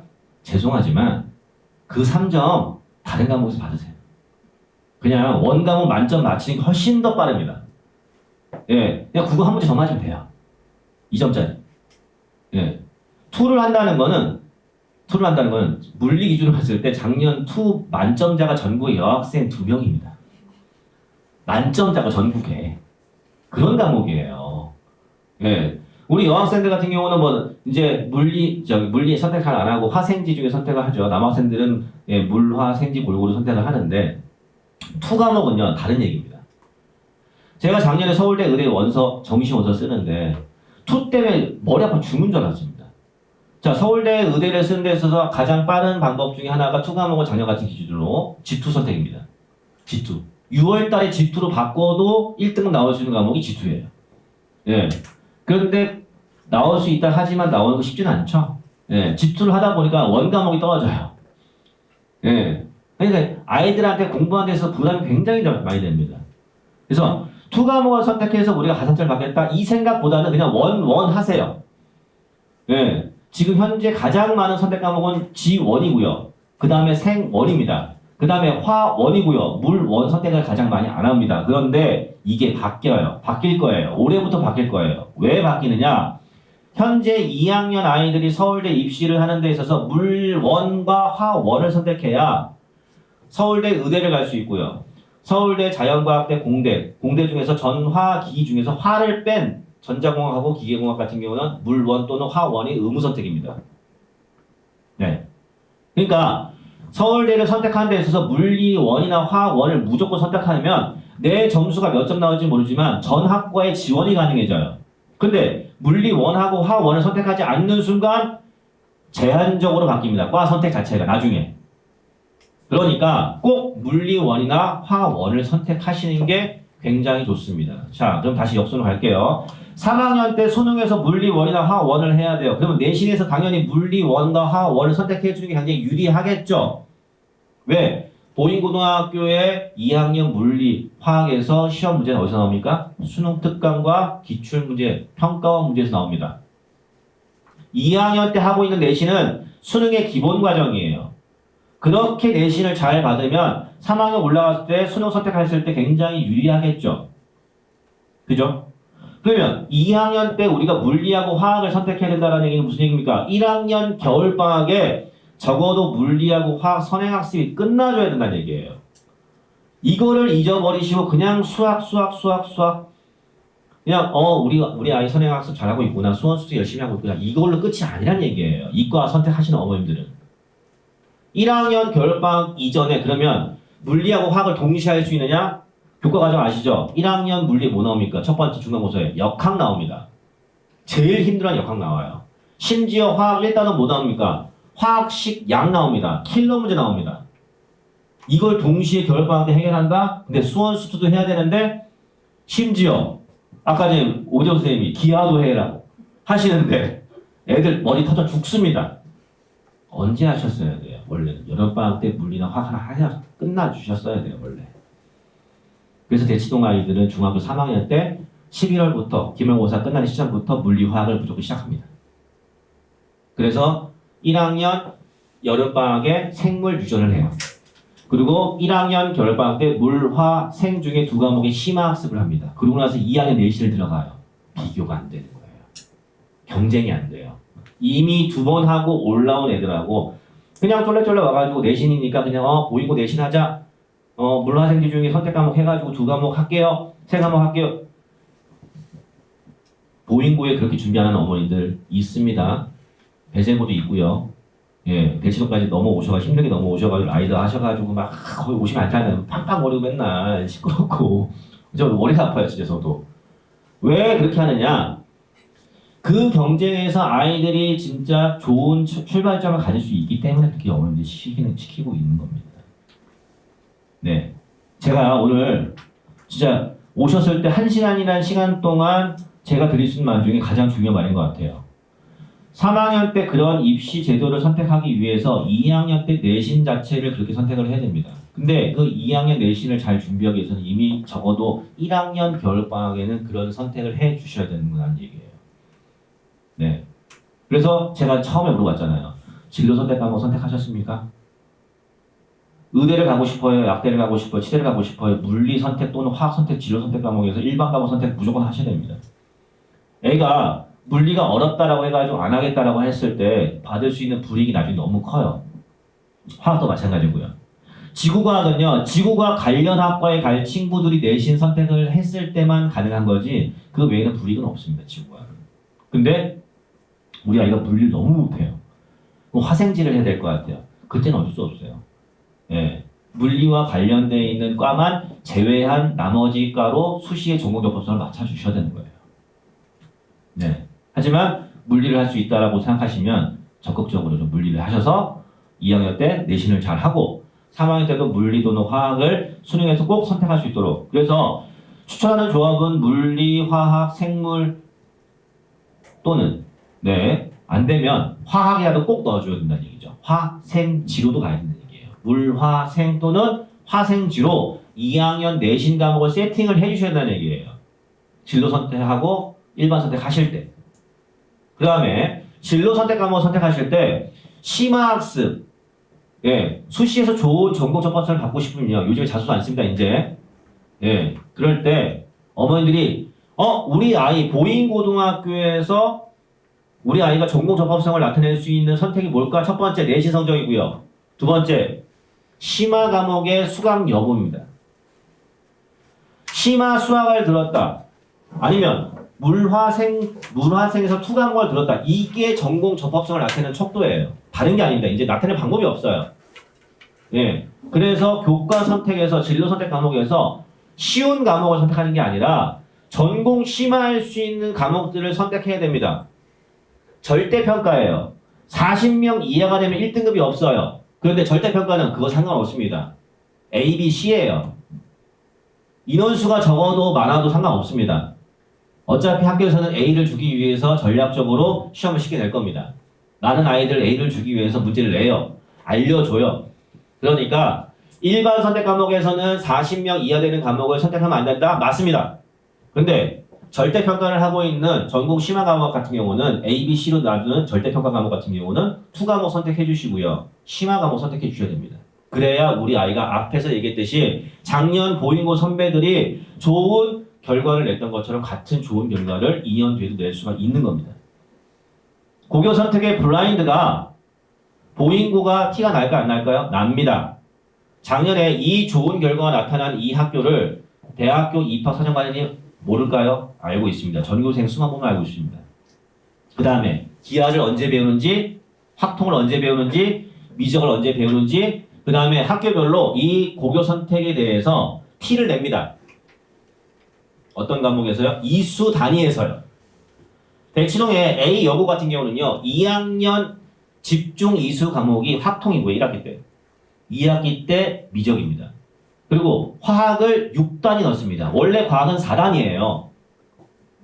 예, 1학기 때 2단위 배우고 2학기 때 2단위 배우는 게 일반적인 과학의 루트예요. 2학년 때. 근데 대치동의 A 여고는요, 예, 2학년 때 화학을 6단위 집어넣습니다. 그러면 어떻게 될까요? 1학기 때 3단위, 화학이 3단위예요. 2학기 때 화학이 3단위예요. 전국에 그런 학교 딱 한 군데밖에 없습니다. 그러면 입학사정관이 어떻게 할까요? 너 A 여고구나. 작년에 이제 서울대 의대 뭐 수시 좋은 학교 보낸 학교네. 거기서부터 시작을 하는 거죠. 출발이. 아시겠죠? 보인고등학교란 티를 내시려면요, 학교에서 굉장히 노력을 많이 해야 되고 커리큘럼 잘 짜야 됩니다. 학교에서. 그러면 그 어머님들이 그 학교에서 짠 커리큘럼에서 그냥 아이가 하기 힘들다고 해서 쉬운 과목 선택해서는 안 된다는 얘기예요. 절대평가 과목은요, 쉽다, 어렵다 이런 선택보다도 아이들한테 전공 접합성을 높여줄 수 있는 과목으로 선택을 해주셔야 돼요. 특징이 있는 과목을 선택해 주셔야 되는 얘기예요. 절대평가니까 괜찮아요. 상대평가는 우리 아이에 대한 수학적 능력이라든지 언어적 능력에 대한 유불리를 따져가지고 일반 과목 선택을 해주시는 게 맞아요. 그래서 물화생이나 화생지를 선택해 주거나 하셔야 되는 거고요. 사탄 과목 선택할 때도 사문, 생륜, 윤사만 고집할 게 아니라 세계지리, 한국지리도, 동아시아사도 이렇게 아이 특성에 맞춰가지고 선택을 해주셔야 되는 거예요. 무조건 내신 성적을 잘 따는 게 1순위입니다. 우리 아이가 내신 선택을 잘해가지고 내신 점수를 잘 받았어요. 그랬을 때 두 번째는 뭐예요? 전공 접합성이에요. 전공 접합성은 심화학습입니다. 도서 안 들어가잖아요. 봉사활동 안 들어가잖아요. 자소서 안 들어가잖아요. 뭘로 나타내실 거예요? 그 심화 과목을 들었냐 안 들었냐 이수 A냐 아니냐. 물론 도서 활동, 자 도서 활동 들어갈 수 있습니다. 어디? 세특에 들어갈 수 있어요. 그죠? 봉사활동, 학교에서 하는 봉사활동 다 시키셔야 돼요. 예, 학교의 지도교사가 만들어서 진행하는 봉사활동은 생기부에 넣을 수 있어요. 그러니까 봉사활동 하셔야 돼요. 어떻게? 3년 동안 꾸준히 1학년 때 했다가 2학년 때 했다가 3학년 때 안 하잖아요. 그 마이너스예요. 안 좋아요. 3학년 때라도 꾸준히 시켜주셔야 돼요. 언제까지? 1학기까지. 네. 그래서 그런 것들 때문에 지금 우리가 물리 1과 화학 1을 해줘야 되는 겁니다. 서울대 입시 때문에. 자, 두 번째 질문 중에 제가 받은 질문 중에 이런 질문이 있습니다. 선생님, 서울대학교가 이제 현재 고등학교 2학년 애들부터 정시에서 특별전형과 일반전형이 있습니다. 그죠? 내신이 어떻게 들어가죠? 정성평가로 들어갑니다. AA부터 CC까지 5단계로 나눠가지고 아이들을 내신을 반영합니다. 정시에서. 그죠? 예. 고려대학교도 발표했습니다. 예. 학생부 우수자 전형을 정시에서 정시가 20% 들어가게 점수를 정성평가가 아니라 정량평가, 점수화시켜서 200점 만점 중에 100점을 기본 점수를 준 상태에서 100점을 5구간으로 나눠가지고서는 아이들 정시에 듣습니다. 그러면 원장님, 그럼 우리 아이는 그러면은 예를 들어서 내신이 5등급이에요. 그럼 어떻게 될까요? 서울대라든지 서울대는 못 쓴다고 보시면 돼요. 그냥 5등급짜리 학생들은 서울대에서 그냥 CC를 줘버려요. 심각한 일입니다. 예. 1학년 때 우리 아이가 내신에서 성적이 3등급이에요. 3.5등급이에요. 슬슬 학생들이 이제 얘기합니다. 엄마 나 정시로 갈까? 엄마 정시 파이터가 요즘에 유행인데 나 정시로 갈까 엄마? 아 내신 엄마 나 안 하면 안 돼? 아 나 프랑스어 못하겠어. 나는 불어 못하겠어. 일본어 한문 못하겠어 엄마 나 이거. 나 1학년 때 통합과학은 점수가 좋은데 통합사회 점수가 안 좋아. 나 내신만 안 하면 안 돼? 나 그냥 수능 할게 엄마. 이런 얘기 하시죠 이제 아이들하고. 예, 점점 이제 그 얘기가 빈도수가 높아지기 시작합니다 이제 앞으로 계속. 절대로 지시면 안 됩니다. 절대로. 내신 3등급까지는 케어해 주셔야 돼요. 3.9까지는 케어해 주셔야 된다는 얘기예요. 4.0 넘어서는 것부터는 점수가 마이너스가 심각하게 나타나고요. 그래도 3등급까지 내신을 유지해 주시는 것까지는 그래도 서울대 입시와 고려대 입시에서 정시에서 예 마이너스는 되지만 그래도 회복 가능한 정도의 점수까지다. 네.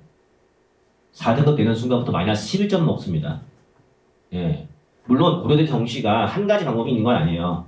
원래대로 정시 100%가 있고 그 다음에 교과 우수자 전형이라고 해가지고 몇 퍼센트를 띄어가 30%를 띄어가지고 정시를 모집하는 거예요. 두 가지로 모집하는 거예요. 두 가지로. 한 가지가 아닙니다. 오해하시면 안 돼요.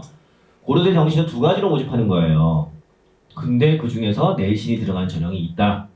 예. 이 내신이 들어간 전형은 특목고 전형이 절대 아닙니다. 정시에서 일반고 학생들만 쓸 수 있는 전형인 거예요. 어떤데 3등급 안에 들어가는 1등 일반고 학생들이 정시에서 고려대를 쓰는 겁니다. 경쟁률이 높을까 낮을까요? 낮습니다. 정시의 일반 전형보다 경쟁률이 낮아요. 왜? 내신이 들어가잖아요. 제가 정시 원서를 지금 12년째 쓰고 있는데 뭐가 들어가면 특별하게 뭐가 들어가면 뭐가 추가되면 경쟁률이 거의 3분의 1로 떨어져 버려요. 되게 메리트 있어요. 유리해져요. 근데 이거를 3학년 때 재수생들이 이거 내신 바꿀 수 있는 방법이 있습니까? 없잖아요. 그렇죠? 그러니까 1학년 어머님들 이 사실을 알고 지금부터 애를 계속 푸시를 넣어야 돼요. 3등급까지 내신 계속 해야 돼. 3등급 벗어날 것 같아요? 그럼 빨리 아이 내신 잡아가지고 3등급 안쪽으로 집어넣으셔야 됩니다. 놔주시면 안 돼요. 자, 주요 교과 정도는 잡아주시고 진짜 아예 좀 어느 정도 타입을 해야 된다고 보면은 외부 교과 정도까지는 그냥 그래도 3등급까지 할 수 있잖아. 해봐. 엄마랑 같이 앉아서 하자. 외워. 자, 시험범위 여기서 여기까지니까 엄마가 정리해 놓을 테니까 너 일단 이거라도 외워봐. 이렇게라도 하셔야 된다니까요. 내일로 한국사 어머니, 남학생들 한국사, 중간고사, 기말고사 보셨잖아요. 제발 학원 가자, 특강 가자, 이거 한 번만 가서 하면 안 되냐. 죽어도 안 한다 그러잖아. 죽어도. 그래서 이번에 한국사 받은 등급 몇 등급이세요? 어머니 5등급, 4등급. 네. 남학생들 특히. 여학생들은 죽어라 하죠. 네. 그런 현상이 2학년 때 주요 과목이 외에 다른 과목들을 하는데 이거 알고 계셔야 됩니다. 표준 편차가 나중에 어떻게 나오냐면요. A, B, C, D, E가 등급이 있잖아요. 그러면 A가 표준 편차가 23이 나와요. 근데 맨 마지막에 맞은 아이들도 23이 나와요. 무슨 얘기냐면은 잘하는 애들도 많지만 포기한 애들도 많다. 요즘 애들 내신에서 중간이라는 게 없어요. 네. 그냥 학교에서 전교 자 보이고 기준으로 전교 30등 하는 친구들 어머니들하고 학생들까지 끝까지 갑니다. 어떻게든. 그런데 전교에서 100등을 딱 넘어서는 순간부터 아이들 어떻게 하냐면 놔버려요. 아예 놔버려요. 내신 자체를 놔버려요. 그런데 이 친구 나중에 철이 들었어요. 3학년 때. 심지어 재수를 하면서 철이 들었어요. 그래서 딱 고려대학교를 딱 서울대를 정시로 딱 쓰려고 하는데 내신이 소위 말하는 쓰레기인 거죠. 뭐 어떻게 바꿀 수 있는 방법이 없잖아요. 1학년 때 내가 그래도 3등급까지만 좀 맞았으면 내가 그래도 원서 썼을 텐데. 아니 경쟁률이 이거밖에 안 되는데 나 이거 못 쓴다고? 예, 그런 상황이 오는 겁니다. 그래서 제가 오늘 설명해서 잡은 주제는 이겁니다. 1학년 때부터 아이들이 주요 교과 외에 다른 타 외부 교과까지 해가지고 내신 성적을 유지하기 어려운 학생들이 있는데 그 친구들 끝까지 놓으시면 안 됩니다. 절대 포기하면 안 돼요. 애한테 지면 안 됩니다, 어머니. 예, 꼭 관철시키셔야 됩니다. 그럼 주요 교과라도 3등급 맞으라고 하세요. 진짜 안 되겠으면. 예, 그러면 나중에 전공 접합성이라든지 3학년 때 수시 원서 컨설팅 받거나 어떤 도움을 받으실 때 우리 아이는 몇 점인데요, 우리 아이는 몇 점인데요, 막 소장님, 원장님, 잠깐만 얘기해 주시면 안 될까? 이런 얘기라도 들을 수 있는 기회가 있는 거지. 그거 넘어서면요, 그냥 설명해 오셨다가 우리 애는 안 되는구나. 우리 뭐 애는 못 써야 되나 진짜. 이 상황 2년 뒤에 맞닥뜨릴 수 있습니다. 그러니까 아이들 지금 내신 절대 포기하지 않게 하시고요. 지금 아직 1학년 1학기 중간고사 기말고사 끝난 거예요. 10번의 시험 중에 2번 끝난 거예요. 아직 8번 남았어요. 8번에서 엄마 나 기간 도저히 못하겠어. 정권 도저히 못하겠어. 예 알겠어요. 여기까지는 좋아. 그런데 국어, 수학, 영어, 탐구 이 주요 교과에서 내신에서 3등급 나오더라도 끝까지 시키셔야 됩니다. 너 왜 3등급밖에 안 맞았어가 아니라 좀만 더 해서 2등까지 한번 해보자 우리. 이렇게 끌고 가셔야 돼요. 야 그래 3등급이야? 3.5등급이야? 그걸 어디 쓰냐? 뭐 쓸데 없으니까 그래 알았어. 그럼 정시해볼까? 하고 알아볼게. 이게 아니라니까요. 어떻게든 아이들 3등급에서 끌고 가셔야 됩니다. 그래서 서울대 같은 경우는 지금 생물교육 같은 게, 자, 의류학과가 마지막에 있습니다. 서울대 의류학과가 있어요. 그거는 좀 사실 이과 학생들한테 가긴 좀 많이 힘들고요. 그래서 3.2% 정도까지가 생물교육에 합격하고요. 그다음에 자 지금 이제 제일 어머님들하고 학생들이 제일 많이 물어보는 게 뭐냐면 계약학과, 반도체, 성균관대 반도체, 고려대 반도체, 연세대 반도체. 이 반도체에 대한 이슈가 있는데 반도체 계약학과 같은 경우는 졸업과 동시에 하이닉스와 삼성과 계약되어 있는 회사로 들어가는 겁니다. 점수가 어마어마하게 높습니다. 그래서 그래서 요거는 좀 다른 케이스다. 그래서 1.4%, 의대가 1%, 그 다음에 치대가 1.2% 정도 되거든요. 그러니까 전문 의학 계열에 갈 수 있는 학생들이 갈 수 있는 과 정도 된다라는 거. 그랬을 때 연세대학교 컴퓨터가 2.6인데 고려대 반도체 공학이 1.4%라는 얘기예요. 그만큼 이렇게 차이가 난다는 얘기죠. 연세대학교에서 컴퓨터, 전기, 전자를 갈 친구들이 고려대학교 반도체 공학을 간다. 자, 그 다음에 화생공, 기계공, 신소재, 연세, 시스템 반도체 이렇게 되어 있고요. 자, 그러면 선생님 연세대 시스템 반도체와 고려대 반도체 공학에서 무슨 고려대가 더 좋은 겁니까? 선생님 고려대는 하이닉스랑 계약이 되어 있고 연세대학교는 삼성과 계약이 되어 있으니까 선생님 그러면 이게 무슨 차이죠? 빵꾸가 난 거죠. 너무 높으니까 작년에 처음 생겼는데 많이 뽑지도 않는데 점수를 입학 컷을 엄청 높게 잡아놓은 거예요. 그러니까 전국에 있는 모든 어머니들이 쫄았죠. 근데 무시무시한 놈들이 있습니다. 엄마 어차피 난 반수할 거야.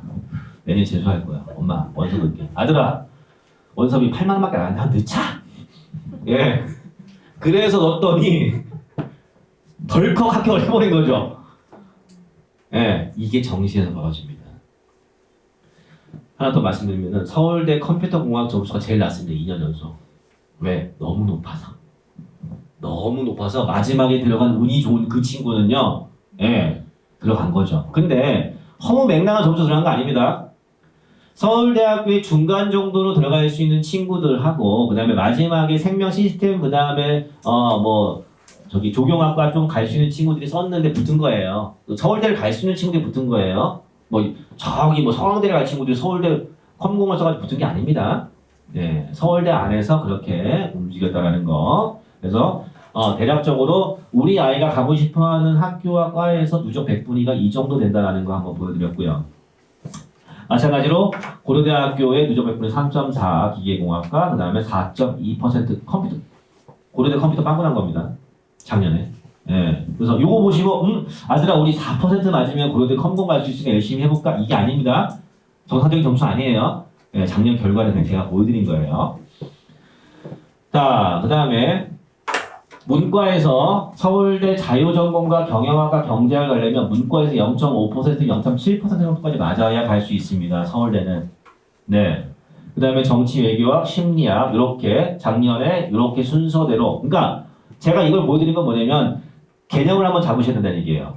이과가 높고 이과는 낮고 여기는 중간 정도 되는 학과구나. 그러면 모든 학교를 쓸 때 아이들의 선호도가 이렇게 형성되어 있다는 얘기입니다.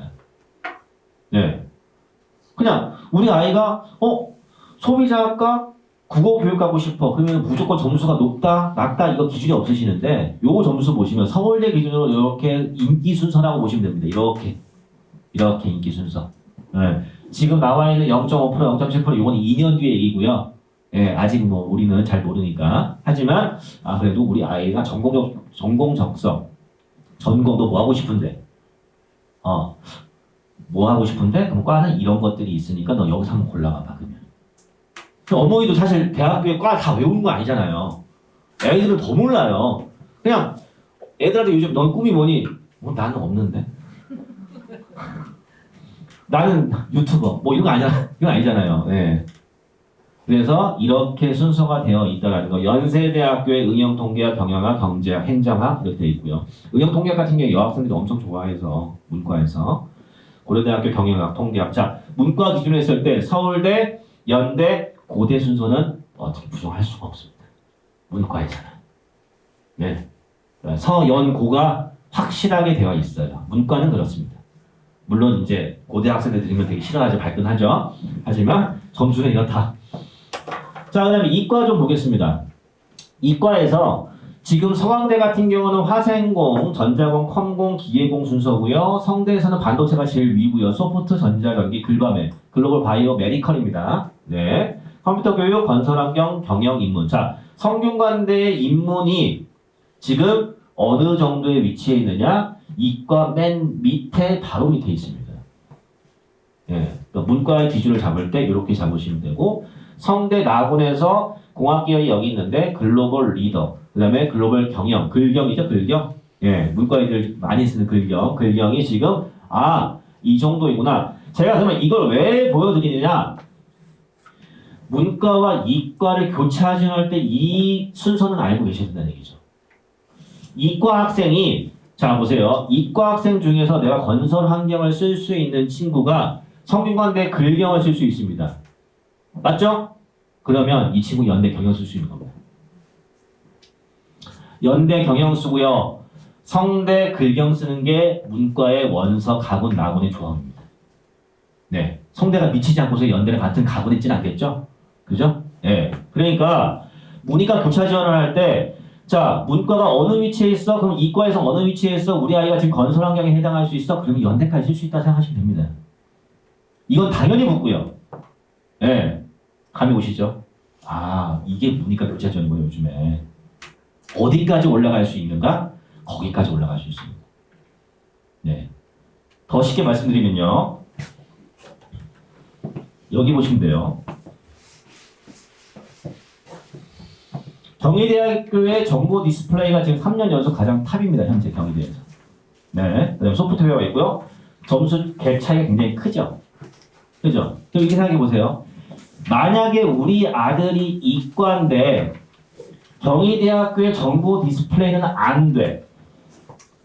소프트웨어도 안 돼. 산업공학 여기는 점수가 엄청 많이 남아.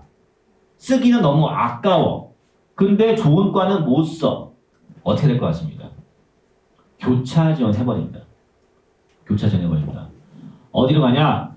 중앙대 문과, 한양대 문과, 고려대학교의 제일 낮은 문과대학까지 써버려요. 그래서 뭐합니까? 네, 어머니들 제일 싫어하는 반수합니다. 이게 작년부터 문이과 교차 지원의 실체입니다. 네. 그러니까 문과는 죽어나는 거예요. 네, 웬만하면 저희 큰애가 중3이거든요 지금. 네. 저는 아이한테 그럽니다. 너 문과 가면 죽는다 진짜. 생지하자. 지금도 생지하자. 수학은 어차피 미적분은 어렵게 안 나와. 수원 수투는 어차피 다 같이 하는 거니까 지금 수원 수투 열심히 하고요. 생지하고 있습니다. 그래서 겨울방학, 여름방학에 저희 아이 큰애는 중3이지만 제가 이렇게 설명해서 제가 이렇게 공부시키려고 하는데 저희 안 시키면 안 되잖아요. 그래서 저희는 생지로 아예 그냥 해서 지금부터 인간 커리 타고 있습니다. 집에서도 가능하지 않죠. 저는 집에서 시키니까 빡세게 시키니까 괜찮은 거고. 그래서 경희대 합격을 할 수 있는 친구들이 작년에 제가 한양대학교에 사회문화를 이제 사회대학을 붙였으니까 정시에서 최초합으로 안전하게 붙었습니다. 예. 작년에 한양대 공대를 붙을 친구들은요. 한양대 가군의 도시공학을 붙은 친구가 연대 경영에 쉽게 들어갔습니다. 문과와 이과 차이가 이 정도입니다. 그래서. 근데 한간에 그게 들리는 이제 건국대를 합격한 친구가 연대를 써서 붙었다? 새빨간 거짓말입니다. 예. 경희대 정도는 갈 정도의 친구가 정시 원서를 썼을 때 문이과 교차 지원을 했을 때 그 정도의 파급력은 있습니다. 예. 하지만 건국대를 붙은 학생이 연대를 갔다, 고대를 갔다. 예, 그건 이런 것들이죠. 어차피 그 친구는 한양대를 갈 수 있는 친구인데 다군에 쓸 게 없어서 건대를 쓴 거예요. 예, 그러니까 입시를 모르시는 분들이 그냥 그것만 보고서 말씀하시는데 심지어 어떤 설명에서 어떤 입시 소장이 그렇게 얘기를 하는데 제가 듣고서 깜짝 놀랐습니다, 진짜. 예, 원서를 안 써본 사람이에요, 그 사람. 자, 그래서 인문계열, 자 이거는 제가 6평 점수, 올해 아직 9평 아직 안 봤죠. 6평 점수에서 원점수가 한 요 정도 300점 만점에서 요 정도 원점수 맞으면은 아이들이 서울대, 연대 이렇게 갈 수 있다. 그래서 문과에서 원점수로 한 요 정도 맞으면 중앙대, 경희대 지원을 할 수 있는데, 자 보세요. 이과 보세요. 이과는 256점 맞으면 연대, 고대를 씁니다. 문과는 250점 맞으면 중앙대, 경희대를 가요. 물론 사탐과 과탐의 이제 차이가 있기 때문에 그렇죠? 그래서 이 정도 우리 아이가 평균적으로 3학년 올라갔을 때 원점수가 이 정도 맞으면은 이 정도의 학교를 갈 수 있다. 왜냐면 어머니들 100분위하고 평균수 봤을 때 감이 안 오시니까. 야, 너 몇 점 맞았어 오늘 수학? 100점 만점에 몇 점 맞았어? 국어 100점 만점에 몇 점 맞았어? 탐구는 50점 만점에 몇 점 맞았어? 예, 영어는 절대평가에 상관없고요. 한국사 절대평가에 상관없고요. 그래서 국어, 수학, 탐구를 합친 점수가 나왔을 때 이 정도 점수 나오면은 아이들 모의고사 3학년 때 이 정도구나. 예, 이 정도구나. 예, 알 수 있습니다. 자, 요거 보시면요. 경희대 주거환경 작년에 제가 원서 쓴 건 실제로. 예, 실제로.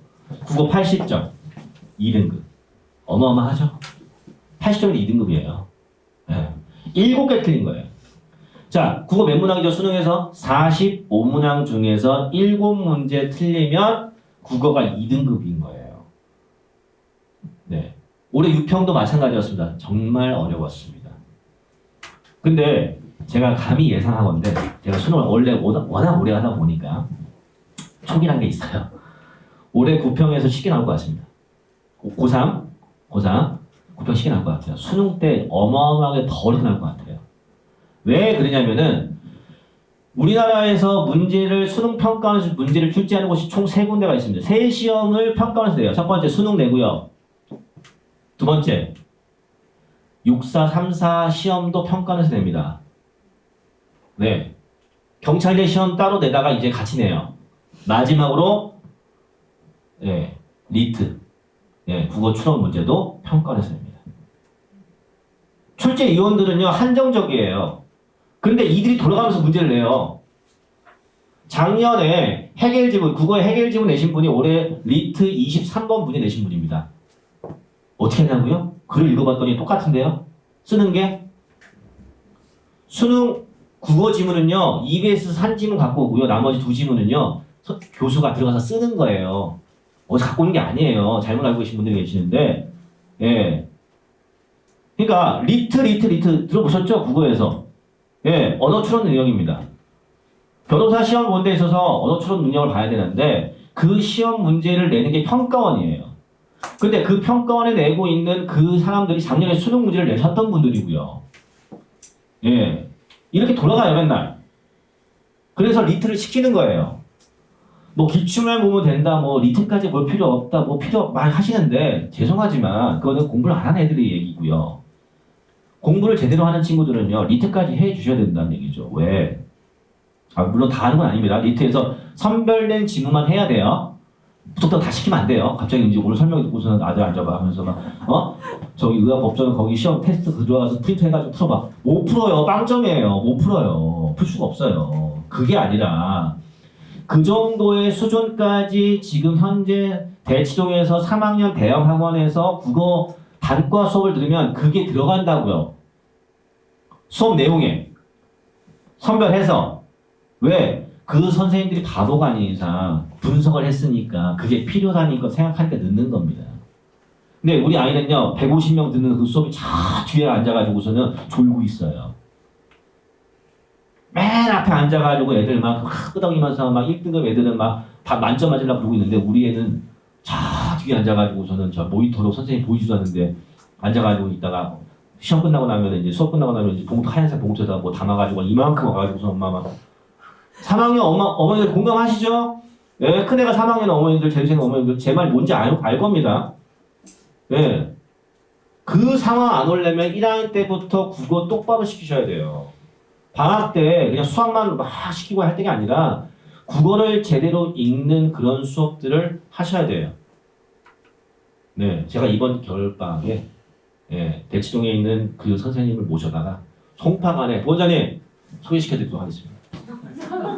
네, 그럼 여기 계시는 어머님들이 꼭 신청하셔야 돼요. 제가 모셔오서 이 글을 제대로 읽고 리트까지 할 수 있는 그런 대치동에 있는 선생님을 모시고 와서 보잉고 전용으로 수능반을 방학 동안에 특강 내가 줄 테니까 오셔가지고서는 하셨으면 좋겠고요. 수업 홍보가 아니라 지금 즉석으로 제가 말씀드린 겁니다. 왜냐하면 어머니들 너무 잘 들어주셔가지고 제가 선생님 모시고 한번 대강 시켜보도록 하겠습니다. 그래서 국어는 이 정도고요. 수학은 이제 4개 틀리면 2등급 정도 된다. 84점. 영어는 이제 2등급 맞았고요. 이제 문과 친구니까 생윤하고 윤사를 선택해가지고 생활과 윤리 만점 맞았고 윤사 44점 3개 틀려가지고 2개 틀려가지고 2등급 나왔습니다. 그래서 총 13개 틀리면 경희대 주거환경 조문과는 아니죠? 그러니까 문과에서 13개 틀리면 경희대 정도 간다라고 생각하시면 될 것 같아요. 자, 한양대 중어중로 가는 데 있어서 12개. 한 개 차이로 누군 중대 가고 한양대 가고 누군 경희대 가는 겁니다. 지금 정시에서 한 문제 차이로 연세대 행정 가는데 7, 9, 10. 그렇죠? 2문제 차이로 얘는 연대 간 거예요. 한양대 갈 친구 2개 덜 틀려가지고 연대 간 거예요. 그것도 행정학 간 거죠. 네. 그래서 국어에서 4개를 틀려도 1등급이라는 거예요. 한 지문을 싹 다 날려도 국어 1등급인 거예요. 예. 그러니까 그만큼 어려워요. 현재 국어가. 예. 그다음 고려대 보경환경 같은 경우는 지금 이 친구는 이제 이과죠. 보건환경 이과죠. 물리 원과 지구학 원을 선택해서 42점. 지구학 42점 맞아도 1등급이에요. 근데 물리는 41점 맞으면 2등급이에요. 선택자가 적어요. 그리고 물리 시기 나왔어요. 작년에. 지구과학이요. 선택자 제일 많아요. 엄청 어렵습니다. 어머니 우리 그 오해하시면 안 되는 게 지구과학 암기 과목이니까 쉬우니까 너 왜 이렇게 못했어 이런 말씀 하시면 안 됩니다. 지구과학 효점 제일 높아요. 효점 제일 높다는 얘기는 무슨 얘기예요? 제일 어렵다는 뜻이에요. 왜 어렵냐면은 요즘 애들이 국어를 못하잖아요. 함정에 그렇게 빠져요. 국어 능력이 떨어지는 애들이 지구과학 못한다니까요. 연관성이 되게 커요. 네, 보면 수학 잘하는데 생물은 잘해요. 근데 수학 잘하는데 지구과학 못해요. 애들이 보통 재수하는 이유가 생물 때문 아니에요. 화학 때문 아니에요. 지구과학 때문이에요. 지구과학 공부도 신경 써 주셔야 되는데 이거를 지금 이번 여름방학 겨울방학에 하기보다 내신 때 좀 철저하게 시켜주시면 고3 때 고생 안 하고 할 수 있으니까 지구과학도 꼭 신경 쓰여 주셔라. 자, 연세대 기계공학 간 친구입니다. 국어 4개 틀렸고요. 수학 3개 틀렸어요. 화학 1개 틀렸고 지구과학 보세요. 지구과학. 어렵다니까요. 화학 1개 틀릴 정도로 진짜 화학이 더 어렵거든요. 예? 심지어 여긴 고인물이에요. 선택자가 적은 상태에서 N수생, 3수생들이 선택 비율 제일 많은 게 화학입니다. 네. 그런데도 지구과학이 4개나 틀리는 거예요. 애들이. 수학을 잘하고 수학을 3개 틀릴 정도는 있는데 지구과학을 4개 틀린다니까요. 얘가. 예. 그래서 요 정도 개수 틀리면 12개 틀리면 이과에서 연세대 기계공학 간다라고 생각하시면 될 것 같습니다. 자, 강원대 수의대 보시면요.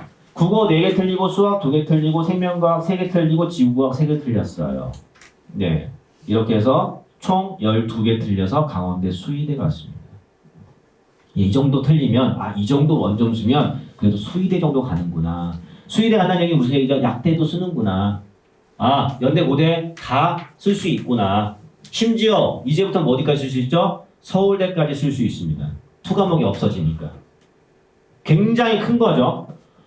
자, 이 친구는 개수로 봤을 때 서울대 갈 수 있어요. 근데 투 과목이 아니죠. 못 써요. 근데 이게 2학년 때부터 우리 1학년까지는 가능하다는 거죠. 서울대까지.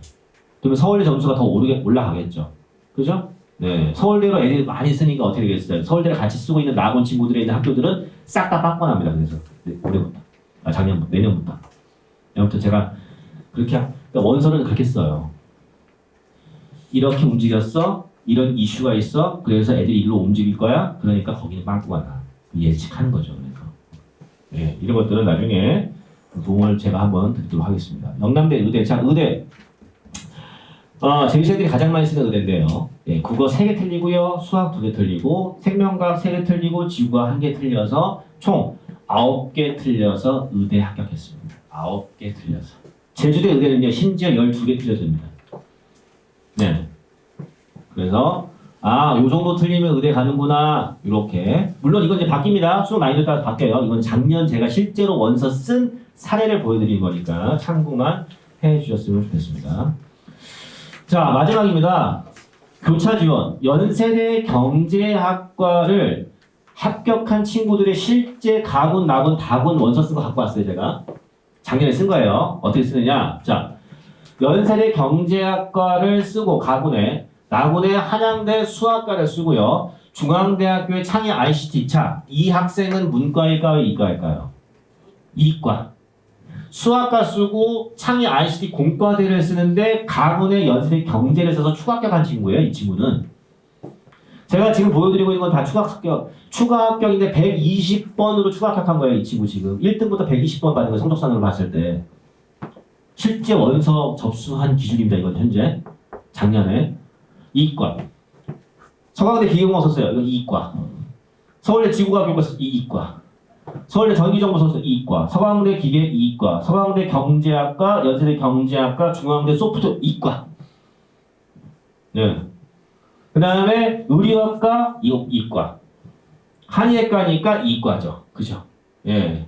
그 다음에 한의학과에서 상지대 한의에는 B형이라는 얘기는 미적 선택자만 쓸 수 있는 원서입니다.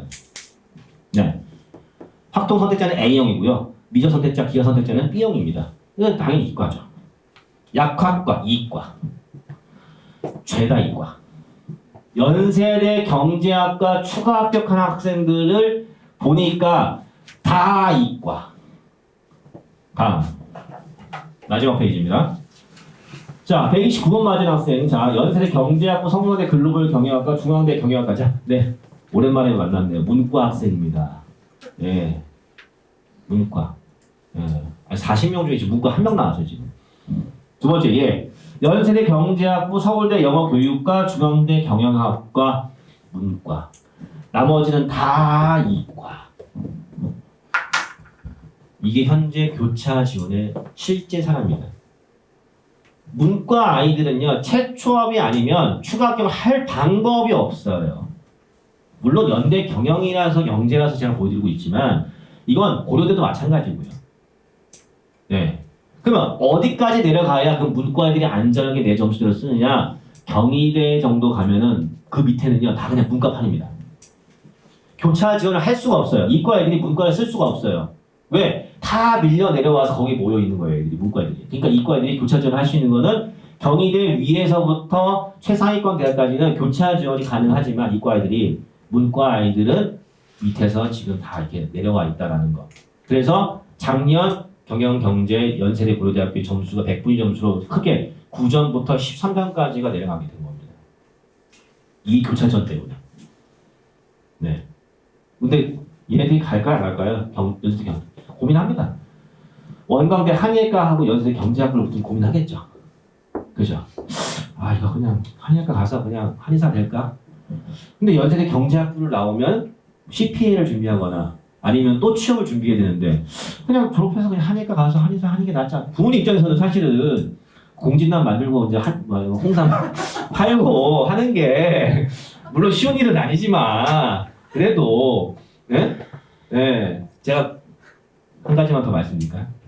서울대 경영경제를 가면요 취업을 한 데 있어서 총 3개의 경제 동아리가 있습니다. 서울대. 그 중에 한 개의 동아리는요, 유명무실한 동아리고요. 두 개의 동아리에 들어가는 순간 우리나라에 있는 모든 글로벌 금융회사에 들어갈 수 있는 특전이 있습니다. 동아리 활동인데도 서울대에서는. 그러면 그 동아리에 들어가기 위해서는 그 빡센 면접을 통과를 해야 되고요. 그 다음에 회사, 여의도에 있는 금융회사의 인턴십을 경험하지 않으면 그 동아리에 들어갈 수가 없습니다. 그러니까 동아리에 들어가려고 인턴부터 통과를 해야 되는 거예요. 회사에. 예, 근데 거기 그 동아리 나오는 선배들이 죄다 우리나라에 있는 아시아 지부의 탑 데스크에서 다 근무를 하고 있기 때문에 다 끌어주는 거죠. 그러니까 대학이 왜 중요하느냐? 선배가 끌어주니까. 네. 삼성에서도 마찬가지입니다. 예. 박사 출신, 석사 출신이 아니면요, 올라가다 끝납니다. 한 40줄 되면요, 아이들 이제 보통 이제 뭐 우리 친구들부터 해가지고 다 이렇게 막 명퇴 당하고 애들 막 다 이제 다른 데로 막 내려가고 하는데, 그래서 이 전문직 하는 이유들이 아이들이 실제로 쉽지 않고 문과는 그래서 더욱더 힘들다라는 거. 그래서 물론 아이가 도저히 미적을 할 수 없다, 과탐을 할 수 없다, 그러면 문과를 가야 된다라고 하면은 문과를 선택하시는 데 있어서도 이렇게 좀 선택을 좀 잘 해주셔야 될 것 같고요. 학교 위주로 선택을 해주셔야 될 것 같고, 그다음에 이과 학생들 같은 경우는 아무래도 이제 뽑는 이유도 많고 교차 지원도 가능하고 좀 유리한 방향들이 많으니까 네, 어머님들께서 이과를 좀 보낼 수 있도록 해주시면, 물론 제가 오늘 한 설명에는 이과를 가라라는 설명에보다도 앞에서 말씀드렸듯이 2학년 때 이게 안 되면 3학년 때 이게 안 돼요. 그래서 재수한다는 얘기예요. 그리고 이런 상황들이 다 종합적으로 복합돼서 아이들이 나중에 3학년 때 입시가 결정이 되니 먼저 알고 계시고 거기에 맞춰서 커리큘럼을 짜주시고 선행학습을 맞춰서 시켜주시고, 예, 저희 송파관에서 수업 좋은 수업 많이 열 테니까 좀 많이 주변에 홍보도 해주시고, 제가 다음에도 한 번 더 보인고 설명회 부원장님 제가 한 번 더 하겠습니다. 네, 그래서 나중에 주변에 계신 어머님들 한번 같이 다 오셔서 설명회 제가 한 번 다시 준비하도록 하겠습니다. 감사합니다.